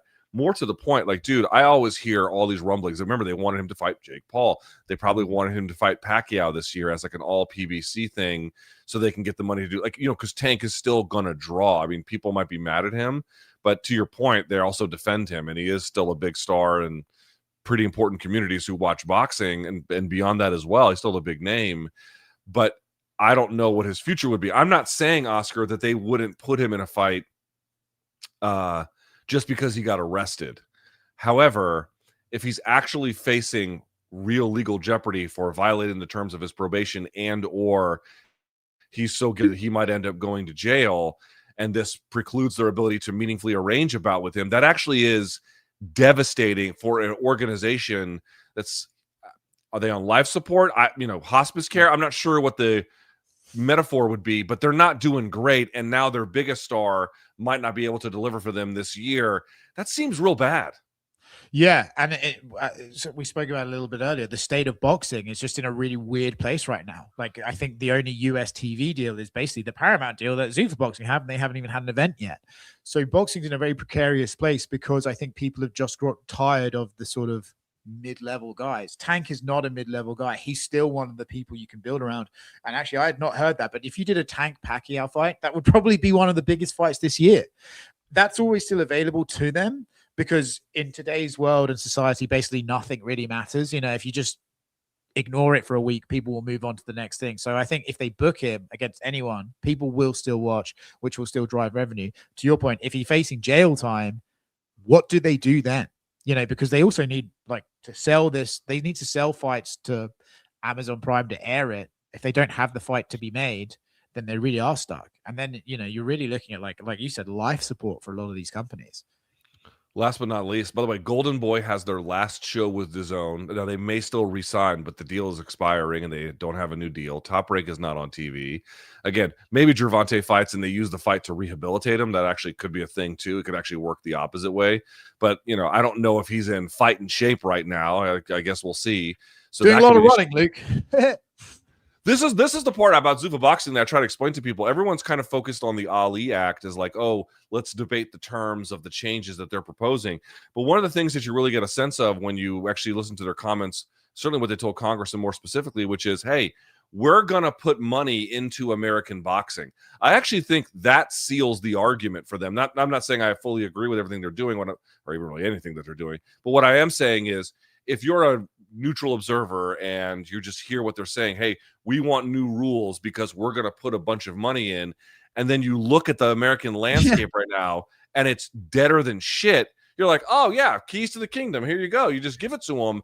It's that second component that I think is really going to push their chances of success in Congress over the line. No, who is putting money right now into American boxing other than what you have with this Zuffa boxing deal at Paramount? Who's putting money in? Exactly. And then also to your point, you can say what you want about them, but they're very clearly able to build a very consistent and stable business. The rest of them, you would argue, apparently are not. And you can argue why that is. But it's really funny. I hear like Eddie Matchroom, by the way, one of the few companies really successful still globally. Yes. That have regular shows and stuff like that. But you hear Eddie Hearn being like, this is going to be the biggest year for boxing. The fuck it is. There is no boxing. Like, what are you talking about? Like, we're literally talking about like Top Rank shows in casinos, like on the floor at this point, and that's why I think, like you said, everyone's talking about the Ali Act and stuff like that. It doesn't really matter what Zuffa boxing looks like. It's the only one on fucking TV. Yeah.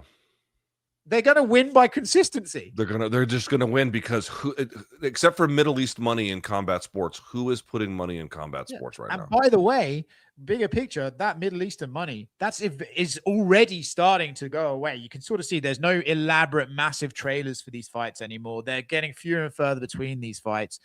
So then what they've done is overly artificially inflated the boxer's value, which means you're going to try and get them to fight again when the Saudi money's gone. They're not taking the money. So these fights get even further and further away. The whole sport is basically like, please don't leave Turkey, because if you do, we actually are fucked. Yeah. Really It'll weird. be a huge reset, but who's going to be there to collect the pieces when they drop and then rebuild them their own way? It's going to be Zuffa. Like, they're the only ones positioned to do it. And if you don't get these big fights, if you don't get like Tio and Shakur is a great fight, but if you don't get these fights done consistently, people will drop off. They'll just start watching other shit, and then you can't get them back. There's not really a guy like a Mayweather who twice a year you are guaranteed people are going to tune in and watch boxing. You could argue Canelo, he's on the way out. Crawford's just retired. Usyk, like I heard they're announcing him and Wilder today, maybe. Like, but these guys, they're going. The next, like we talk about MMA being a transitional period. Fuck me. When Fury, Joshua, Usyk, Wilder all disappear, what's the heavyweight division look like? Derek Chisora fighting at 85. Francis Ngannou and Kubrat Pulev. You know what I mean? Yeah, it's like it's just how famous, how big is Moses Itama in England? Inside boxing, pretty decent, but he's still got a long way to go. He hasn't crossed over yet. No, not even remotely. I don't think. I don't think he's even had the platform to do so. The reason why British boxing got so successful was Eddie Hearn and Sky Sports and Joshua all came together at the exact same time. So then, Joshua was filling out Wembley Stadium against Povetkin and people like that. Like the sport was just so strong because Sky Sports is the strongest platform there. Now it's not on Sky Sports. It's just the real estate it had in the company's sports culture has just diminished so much. So even whatever Itama's ceiling is going to be half of what Anthony Joshua could ever have achieved. It's just there's not enough eyes on him anymore. How much do you blame the Saudi Arabian influence? So the argument has been, and I'm not doing one of these bits like, let's be mad at the government. I am, but we can put that aside for a separate point. I'm making a different one, which is, okay, so for example, part of the issue with American boxing right now is that there's many things. It's certainly not just one, But one of them is that a lot of the bigger fights the last few years have been drained out and then put in Saudi Arabia. You brought up Canelo. Dude, Canelo did fucking Cinco de Mayo in Saudi Arabia. I mean, that's not just, that's only one thing, but it's emblematic of a bunch of them. Is the same problem visible in the UK, where a bunch of the big fights, and again, it's a little bit different with time zones, but still, they got pulled out of there and they got dumped in a place that they basically don't make a lot of sense for, other than the guy who's paying for it wants it there.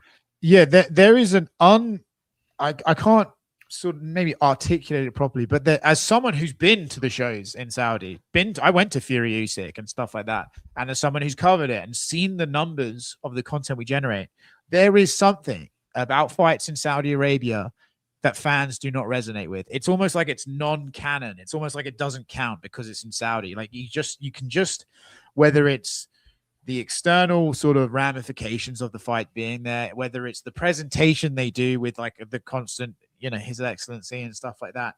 There's something about Saudi show, or maybe it's the fans that can't get drunk and shit like that, can't sing Sweet Caroline. But there's something about Saudi shows that people don't click with. I don't know why. I can't put my finger on it, but it's almost like the fight itself doesn't count. It's like if you put Usyk Fury in Vegas, that's one of the biggest heavyweight fights of all time. Because it was in Riyadh, it's kind of like, oh, that happened. I remember that.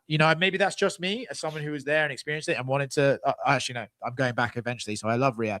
But as someone who was there, like, it just didn't feel like an earnest, honest product of a great boxing fight. It felt like a very corporate, put together thing, which it was. Yeah.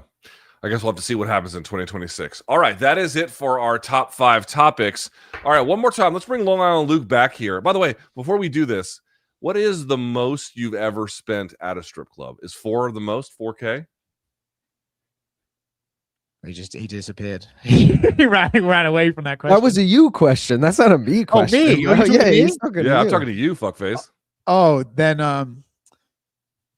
in one sitting. In one sitting. And do you know what's even worse, bro? So I went to the private room and they had a TV play, like with YouTube on it to play music. And I was so fucked up. She was like, you can put everything you want on. I put on my own MMA fight and made her watch.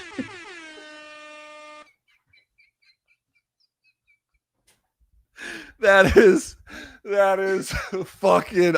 Hey, I'm paying you. Look at this shit. I was like, stop dancing. Watch. And so I went for a left hit. Oh, no. What was her review of your skills? I think just confused, but I definitely think she was grateful. It was the easiest money she'd made all night. Yeah. Fuck. That is fucking awesome. My answer to this is $740. That's the most I've ever spent in one sitting. I would like to never go near one ever again. Apparently my self-control is not great. What was the last time you went to one? I think Tootsie's with Craig. I think that was enough to scare me off it. You don't go to the Vegas ones though, right?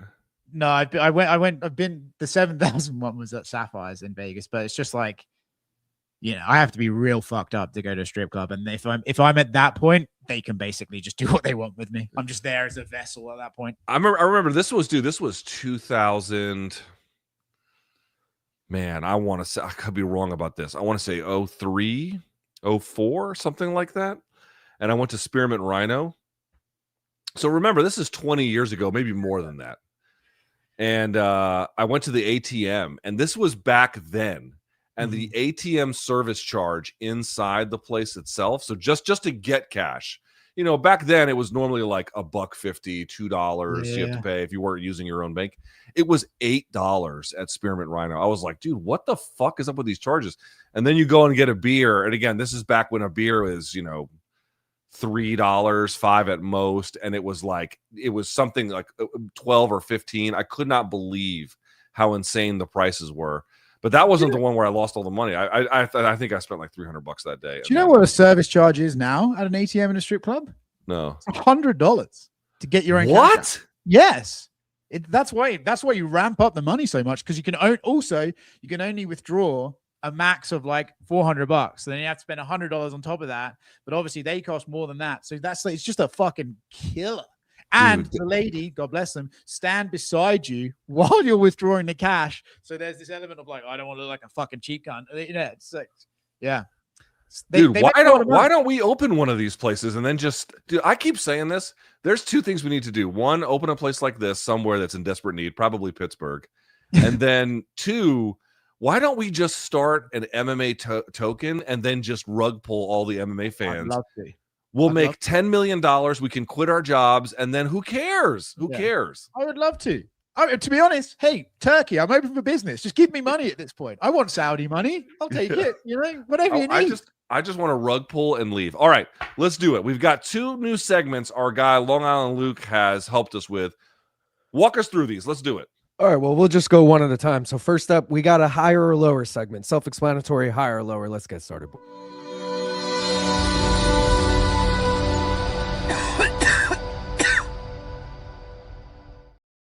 Hell yeah. Excuse me, I left my mic unmuted on that. All right, LT, you're up first. Higher or lower than 2.5? The amount of title defenses Ilia Topuria will have at lightweight in his current title run. So if he gets stripped, it does not, different title run. I'll take the under. I'll take the under. I think he's going to try to have 2 and then call it a day. Oscar, you can chime in here. I think lower. I think 1. I think he'll fight Paddy. And to be honest, if Gaethje wins, he might just fuck off to welterweight anyway. But I think he'll fight Paddy and then move up. He's got like the Conor thing. Like he wants bigger and better. He doesn't want consistency. So I think he would fight Paddy because that's a big fight. It's a fun one, blah, blah, blah. But I don't think he has any interest in just sticking around and carving out a legacy at lightweight. I think the only thing I'll say is that divorces are expensive. He might. That's true. But also, they take ages as well. Like I don't know when he's coming back, man. That's like if it's really like affecting his mental state, which could well be if it's like custody as well. Like he might not be here this year. They take a fucking long time, and she looks very mean. So she looks like she's out for blood. I thought Luke might take the over because the Ilya. I wish. I mean, I wish I could say that, but I just don't think that's realistic. All right, Oscar. This one's for you. Higher or lower than 3.5? We'll say grams. The amount of nose beers consumed in one night with Greg Jones. Yeah, it's obviously over. CJI was a big weekend, lads. I was curious. I was like, you would be upset with that question. Yeah. All right. LT, this one's for you. Higher or lower? The amount of flushes you attempted before leaving Joseph A. Banks. So that one time, did you flush more than twice? Did you just leave it there? I need more details on the story. Without well, going it has to be the over because it was a triple. So you triple flushed on that. I tripled because it took that long to make it look something approximating normal. Oh, God. I mean, it looked like the place you would leave the waste products from a Civil War era field hospital. Jesus. It was ugly. I was thinking you do 2, and then you're like, well, this clearly isn't working. I'm just going to hit the road now. No. It was over. It was 3. All right, Oscar, back to you. Higher or lower than 5.5? The amount of UFC champions that will lose their belt in 2026. Now, Jose, when you say lose, you mean like in a fight? Yeah, not at the airport. Let's just say whoever's champion right now will not be champion at some point. Okay. You might get it back, but you're going to lose it at some point. I'm going to not take too long. I'm going to say lower. I actually think the crop of champions we have now are pretty good. Like Islam, who's going to, tough guy to beat. I've immediately like Volkanovski, I see beating Lopez, and then I could see him beating a Movzar guy, so he would stay there. Peter Yan fucking looked unbelievable. Like these guys are like pretty good crop of champions they have now. So I think we will have some changes, but I think I could see that just being a bit low. LT, what are you taking on that? I'll take the over. Okay. Now, if the idea is, again, some drop the belt and then move up, I mean, I just feel like there's the thing about it is every time I feel like there's never going to be movement, there's movement. And for reasons you don't always expect. I agree that like guys like Khamzat, unless he drops it and goes to 205, by the way, but certainly I don't think I don't see any middleweight contender necessarily taking it off of him. And I think Islam is also going to be pretty tough to beat. But, I mean, Jan, I think Jan is very talented, but I could see Umar beating him. God only knows what's going to happen at flyweight between here and then. Volk is a little chinny, and he may only have one more in him anyway. Like, there's just a lot of ways where you can get that. To say nothing of the women's side of the bracket, I'm kind of with you. I think it's over. LT, back to you though. Higher or lower than 7.5? The amount of time Shaquille Majori texts you to retweet an interview. I know he just did a Kayla interview this week. So how many times did he ask you for that? Or was it Amanda? I don't even remember. I will say that if he texted me 7 or 8 times, I'd fly to British Vancouver personally to throw his phone in the ocean. All right, so it's lower than that. I've always been curious, I don't know. Oscar, higher or lower than 9.5? The amount of beers you consume on an average Friday night. So tonight. The beers, no. Get about 4 beers in, then you switch to the vodkas. So right. No, what is your drink of choice? It's a very manly vodka Sprite. That's your drink of choice? Yes, I'm a very sweet if you guy. include the vodka Sprites, are we going over under 9.5 total drink? Easily. Okay. That's easy. Yeah. Yep, I'm not long for this world, boys. Is vodka Sprite, is that a British thing or is that just you being trash? No, yeah, but we call it a vodka lemonade over there. But yeah, I don't know how I got onto vodka Sprite. I think it was at university. But yeah, it just fucking goes down really quickly. I'm a very compulsive drinker. So you're like Sean Shirk. So Sean Shirk did a famous interview on not a UFC embedded, but the precursor programming, and he's eating this I'm not. This is my glass case, right? So this is my glasses are in here, but he takes this bar of something and it's brown, darker than this. Almost like a shit log, and he's unwrapping it between workouts, and the UFC's like, "What are you eating?" And he's like, "It's basically this paste he would make that would just be pure nutrients that he would eat to refuel himself." And people are like, "Does it taste good?" And he's eating it, and he stops and he looks up and he goes, "I don't eat for taste. I eat for performance." Yeah, and I was like, "Well, I eat for taste. I don't know about the rest of you motherfuckers, you know." That's hilarious. LT, higher or lower than 1.5? The amount of times Arman Sarukian has to fight before getting a title shot. Oh man, that is the big fucking question. It's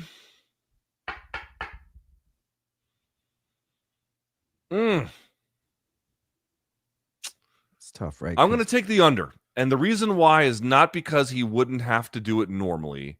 I just feel like some kind of disaster or fucking incident is going to happen, and they're going to need him on short notice, and he's going to be like, "Oh, cool," and then he'll jump to the front, and this will all be forgiven. But if that doesn't happen, then he'll have to fight too. But I'll take the under officially.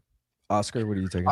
I actually think the under, because I think by the time he fights his next fight, the swell of fans he's being mistreated will have risen so much that actually his fighting for the title would be big, in the same way Bilal and Leon eventually got there, because eventually people were like, Bilal should get it, then he got it. I think it'll be the same. So I think he'll fight one more time. Against who? I don't have a fucking clue. Actually, it would be a bit of a baller move if he just took a fight at welterweight, to be honest. But yeah, I think he'll fight one more time, and then that'll sort of work out with getting a title shot.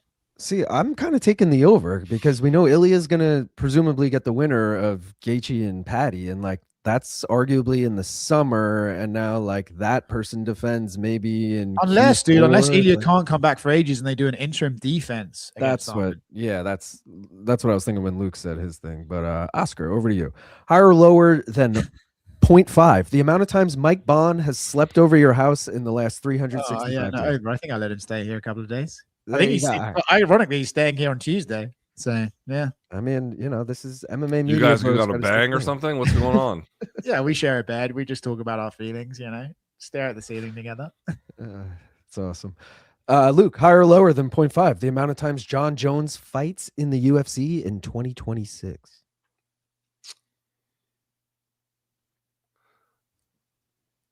I will take the over, because I would be surprised if he doesn't fight one more time, but that probably is going to be it, right? He'll get probably the Poatan fight because Poatan wants it. He wants it. Probably won't be on the UFC White House card, although, one never knows. I mean, I don't know. I mean, Dana doesn't want it. I feel like the guy who lives in the White House is the one who's going to get to say what he wants, and he loves John Jones. So, do you know what I mean? This is true. However, dude, John's capacity to fuck shit up is just endless. There's just a lot of ways that just doesn't happen. Nevertheless, I'll say one. I'll take the over. All right, Oscar. I think they'll do I believe they'll probably do Pereira John at the White House. The only thing I think that could stop that, unbelievably, is like I can actually see a world where Derek Lewis wins, and Trump fucking loves Derek Lewis, and they do him against Pereira for an interim title. I could see that actually at the White House. That would be hilarious. But I think eventually Trump will have a say. They'll realize this is the only chance they get him back. They'll just do it. You know, why not pull the trigger on that? Is my opinion. I'm taking the lower on it. I don't think John fights again.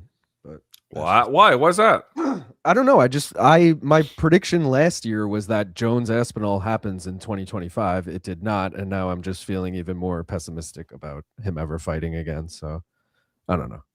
I'll see it. This one is for Oscar, I believe. Yes, higher or lower than 3.5. The amount of title fights on the UFC White House. Ooh, it's a good question. It's a Sunday, so they could play with the timing in all kinds of ways. I think they'll do 4 because then that would be historic, right? I don't think they'll do the 6 or 7 that's been said, but I think they'll do 4. I think there'll be a women's title fight on there. I think the interim heavyweight title fight will be on there. I reckon they could throw a BMF on there. Yeah, right. And then there'll be like a solid title fight, a BMF title fight, the interim title fight, and a women's title fight. They'll cover the whole base. That's my opinion. Right. Yeah, I agree with that. That's my view too. See, I feel like any more than 3, they're just handicapping themselves for the rest of the year. Like on pay-per-view, they don't give a fuck. But to his point, if it's pay-per-view and it's BMF, it's less encumbered. I don't know. I feel like I'm going under. And someone else I was talking to, I think it was Jose Youngs, was saying, he's like, what about if McGregor headlines? They're not going to put title fights under him. And I'm like, I think that is there a world there's 0 title fights on this card? What can you tell us about McGregor here? Well, I can't say anything with inside knowledge. I know they started talking, but like, because the whole thing with like not putting title fights on McGregor cards is because then everyone gets a cut of the pay-per-view. They lose money. The UFC would lose money by paying out people percentages of pay-per-view. If pay-per-view's gone and they just fix a flat rate with these fighters, that's not the issue anymore. So then it's like it doesn't really matter if they put championships on it, you know. Sure. I'm just curious. It's that I don't know. Like Dana's comments that came out yesterday was a little bit weird to me. That's kind of like not what I'd been hearing, so I was a bit sort of taken aback by that. I do wonder if now we're entering into the public negotiations period of these cards. You know, I think a lot of guys are going to get like, well, we don't know. You know, I think we're going to get a lot of that from Dana in the next couple of weeks.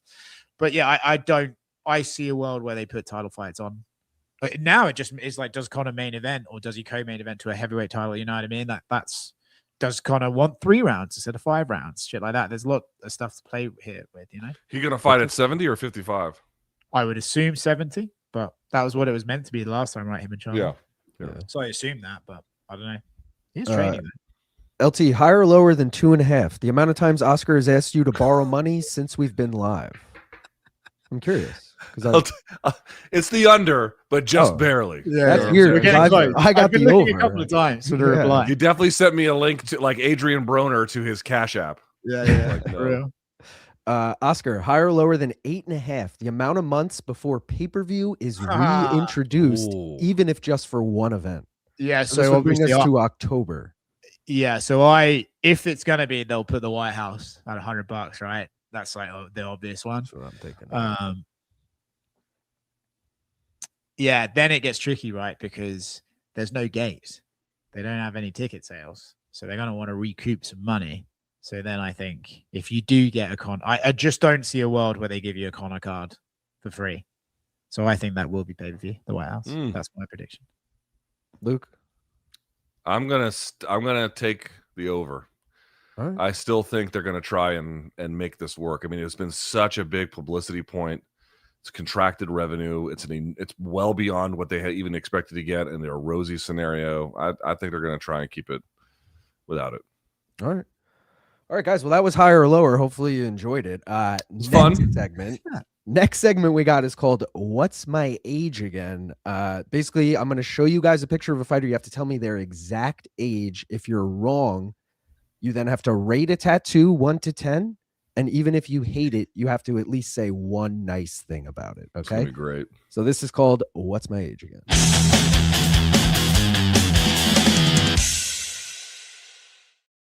All right, guys. So fighter number 1. Beneil Dariush. Luke, how old is Beneil Dariush? I'm going to say flat 39.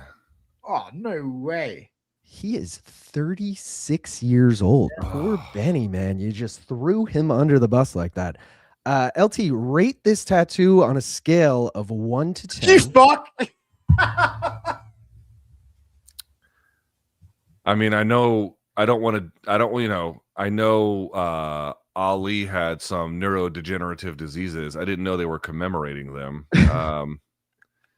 This is somewhere around a -9 billion on a scale of 1 to 10. Looks like Ali now. Say something nice about it. I like that they try to immortalize Muhammad Ali. Okay. Luke, just for context, here's where this tattoo belongs.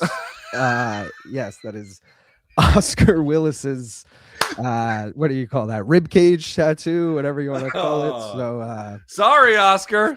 No, mate. Don't hate it more than I do. Trust me. Fuck. When did you fucking get that? 2017. Cost me $200. And dude, you got a $200 tattoo that big? Yes, I know. And after I got it done, I looked in the mirror, guys. He and I had an argument during it. He's like, "You keep flinching." I was like, "It fucking hurts." Like we were literally arguing. And then at the end, I looked in the mirror and he went, "What do you think?" I went, "Well, it's there now." And I actually, I bumped into Ali's widow at an event, and I had a couple of cocktails, and I walked up to her. I went, "I've got your dead husband tattooed on me," and she was like, "What?" And then I just showed her, and she was just like, "Wow, you must really love Ali." I was like, "Thanks." Yeah. Where did you get this tattoo? In the States? In UK. Fuck, dude, it was brutal as well. The ribs are the worst. My first tattoo was on my ribs, and it fucking God. hurt. Yeah, it hurt. Yeah, it hurt. not fun. Yeah, that's a terrible tattoo. You have a terrible tattoo. It's really, really bad. I know. Long Island Luke, that was well played. That was well played. Oscar, your first fighter, Israel Adesanya. How old is Israel Adesanya? 36. You nailed it. Yes, I looked that one up the other day too. Yeah. I looked it up before the show started. Wow, random that you chose to look that up. I will say we didn't even. I guess we did talk about Izzy earlier on this. I was going to say, not that random. Two more fighters we talked about earlier on this, and you guys, whoa, that was weird. You guys mentioned their age, so I'm like, fuck this. We'll see what happens there. But Luke, your next fighter, Mikdebek Oralbai. Ooh, fuck me. Yeah.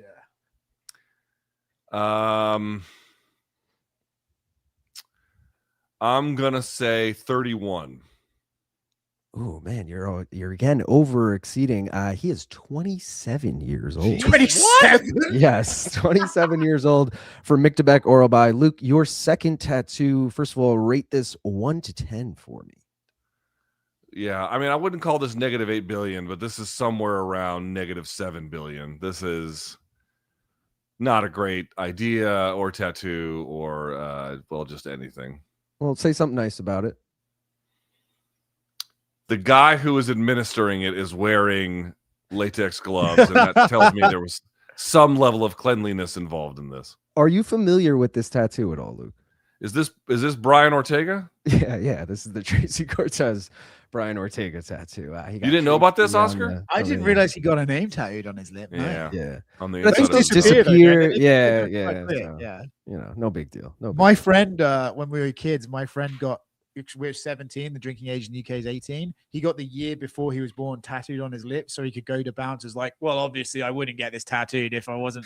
And then a year later, we're like, well, no, you're a fucking idiot. You got the wrong year tattooed on. Anyway, yeah, that's actually hilarious. Oscar, a fighter we already talked about earlier, and I'm pretty sure you guys said his age, but we didn't plan this ahead. Hobo Cop. Well, I don't remember. For some reason, I feel like it's 34. Ooh, so close. He is 33, despite looking 45. Yeah. But shout out to Hobo Cop nonetheless. Oscar, your tattoo to critique, if I can find it, is somewhere here. Here it is. Rate that 1 to 10. Oh, be very careful. Oh, this is Luke's. Well, this is just a random one I found on Google. I typed shitty tattoos in this game. Yeah, I think I'm going to be. It's a solid 6. Okay. Something nice about it. That's a little bit harder. You know what? It's very freedom. It's very America. Eagle, Earth. You know, I like it. It's a very passionate tattoo. All right. Well, I mean, you kind of knew already, but yes, that is Luke Thomas's tattoo. You see the Instagram post there. Luke, how many years ago was that? 6 years ago, something like that? 2020. Yeah. So Jesus, has it been that long? Yeah. First of all, this is not a 6. This is a solid 8, motherfucker. Wow. I was being quite nice with the 6, to be honest. Oh, fuck off. You don't know what you're talking about. That's an excellent. Well, clearly tattoo. I don't. Look at what I got. But yes. Fair enough. Yeah. All right. LT, your next fighter, your girl, Eileen Perez. Oh God. Strong photo.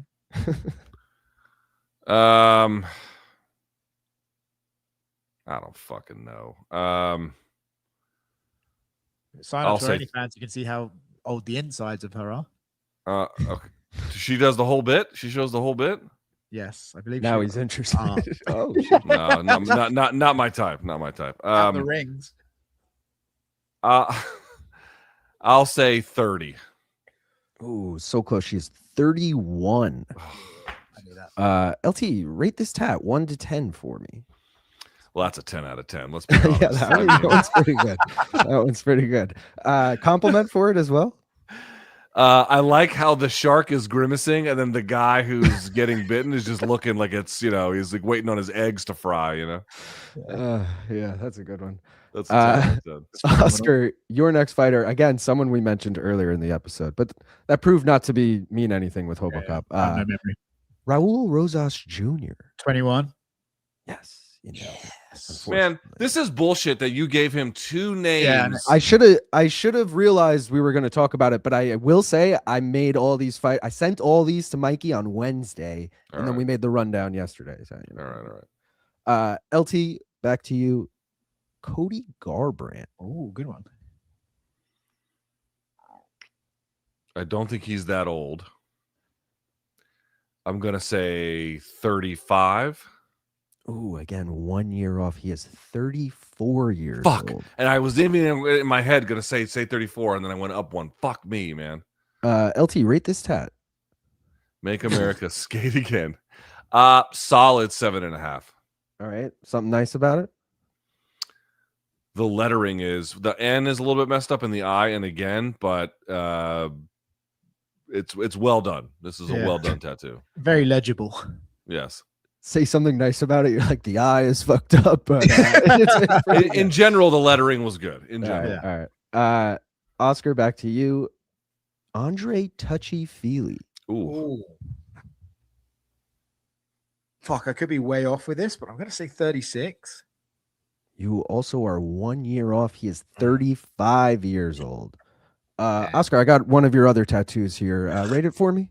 No, that's not mine, but that is obviously a 10 out of 10 and one I would like to replicate. Compliment as well. I guess wanting to replicate it is a compliment. I mean, there you go. Yeah. What can you complain about it? There you go. LT, your last fighter is Muhammad Makayev. Okay. Shitballs. I feel like I can get tripped. I'm going to just go with my gut. I'm going to say 29. No, way my man's is only 25 years what? Old. Yeah. That's why, like, UFC definitely needs to re-sign him, bro. I mean, they've been needing to re-sign him for a while now. He's really come along, but I didn't realize he was just 25. Holy smokes. LT, your last tat to rate 1 to 10 on this. Wait. Is it pixelated, the tattoo? No. The photo is probably just shitty. It's Google done like images. I was going to say, if the tattoo itself is actually pixelated, then it's a 10 out of 10. No, it's it's just a shitty photo. It's just a bullshit ass Union Jack. But it's done like a crayon, like a kid did it. It's very, it's very. I'll give it a 3. Okay, and then compliment. I like the Union Jack. All right. Tell that to this man's face. Yes. It's on his fucking chest. All right. Yeah. When did you get that one? That's when I moved to the States. I was homesick and I thought, you know what? I'm going to get this on me. And then all my friends went, oh, we didn't know you were racist now. Is it racist to get the Union Jack? It's just like very like being in the UK, being overly patriotic is usually a sign that you're a bit right wing. It's not racist, but the racist people do it. Yeah. But like if you have a flag outside your house, it's like, You don't like curry, it's one of those. Yeah. You don't like curry. Dude, the Indian food in London is maybe the best I've ever had. Yeah, it's insane. Yeah. Ironically, but it's like I think the best dishes in the UK are French, Italian, and Indian, which says a lot about our own cuisine. It's all right. You got the best. It's a melting pot. Oscar, your last fighter, Lupi Godinez. I actually think she's quite young. Is she 29? So that's a compliment to her because she is 32 years old. Oscar, last tat for you to rate. How about this one? But you're showing it. It's hard to read. I can't even see what the fuck it is, to be honest. Yeah, I mean, exactly. No one really knows what it is. That's part of its charm. I know what it is. It looks like some anime shit, to be honest with you. What is it? Oh, there it is on your forearm. There, just skipping right to it. Great photo of you. Oscar, what are we rating that? I'll be honest, Luke. I don't love it. Yeah, it's fine. I think it's a 3 out of 10. But the compliment is it's attached to a very nice man. That is a very nice compliment. It's the letter V. Right. It's upside down. If my arm is hanging, obviously you can see it. And with the imagery you're looking at, nobody knows what it is. I got this tattoo in Cartagena, Colombia, I think a couple of years ago, for my daughter. And the imagery that you see was found on what they consider to be pre-Columbian money. And it was sort of ubiquitous. And I wanted something that was, tied to the earth, but not expressly to the Colombian government. Right. So the tattoo guy was like, well, why don't we just use the letter V with this pre-Columbian imagery? And I was like, let's do it. So there you go. Be honest, Luke. Have you ever worn this shirt outside of this photo? Never. Yeah, I didn't think so. I came across that photo. I was like, I've never seen him in this shirt. Nor would I ever. I would give that to a homeless person. Held at gunpoint to take that photo. I would say I have that shirt. That's a great shirt. But nonetheless, guys, that was What's My Age again. Hey, I don't mind that one. I didn't get a single one right, but what are you gonna do? We had fun tattoos to show for it. One more I wanted Oscar to rate real quick is how about Damien the Donk's Morning Kombat tattoo? Yeah, this is not me. Yeah. The knuckles are messed up. The knuckles are messed up. I love the respect. We had a guy, bro. He got the Mac Life tattooed on him, and then we changed our logo. Oh, that's fucked. Not because, but I remember seeing it being like, because. Also, it's not as bad as having Don Davis on your leg, behind Alfie Davis. That's a little weird, but that is a bad one. Before I exit off the screen, I just want to say prop quiz finale today, tournament finale. Aaron Bronstetter versus Gaff Pierre, $100 on the line, and I'm not saying who wins, but probably doesn't go the way you think it goes. That's all I'm saying. That's the hint there. That's the hint. All right, Oscar, it has been wonderful to have you here. Thank you for spending your morning with us. How can folks find what you do? Oscar S. Willis on Instagram or Twitter, or the Mac Life YouTube channel will be giving you all the coverage of the next 2 numbered events this week and the week after. Should be good to be back at work. Are you going to Australia? Yep. Fuck. So actually I fly on Sunday. I fly to London for a day for a funeral. Then I fly back here, do the Vegas show, then fly to Sydney, and then to New Zealand, and then back here. What are you doing in New Zealand? I'm watching Dan Hooker's big fat fens fight in his garden. Oh, right. All right. Very good. If you want to follow the rest of our socials, we'll put them up here on the screen.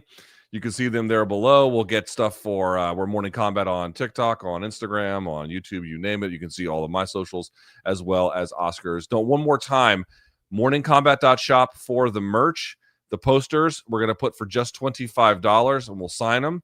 And of course, all of this will only last until the 31st, essentially when 11:59 p.m. at night on the East Coast on January 31st. Oscar, great job. I really appreciate it. The fights return next week. They are back, and I'm sure we'll have you back on the show. Thank you for joining me, man. I really appreciate it. Thank you very much.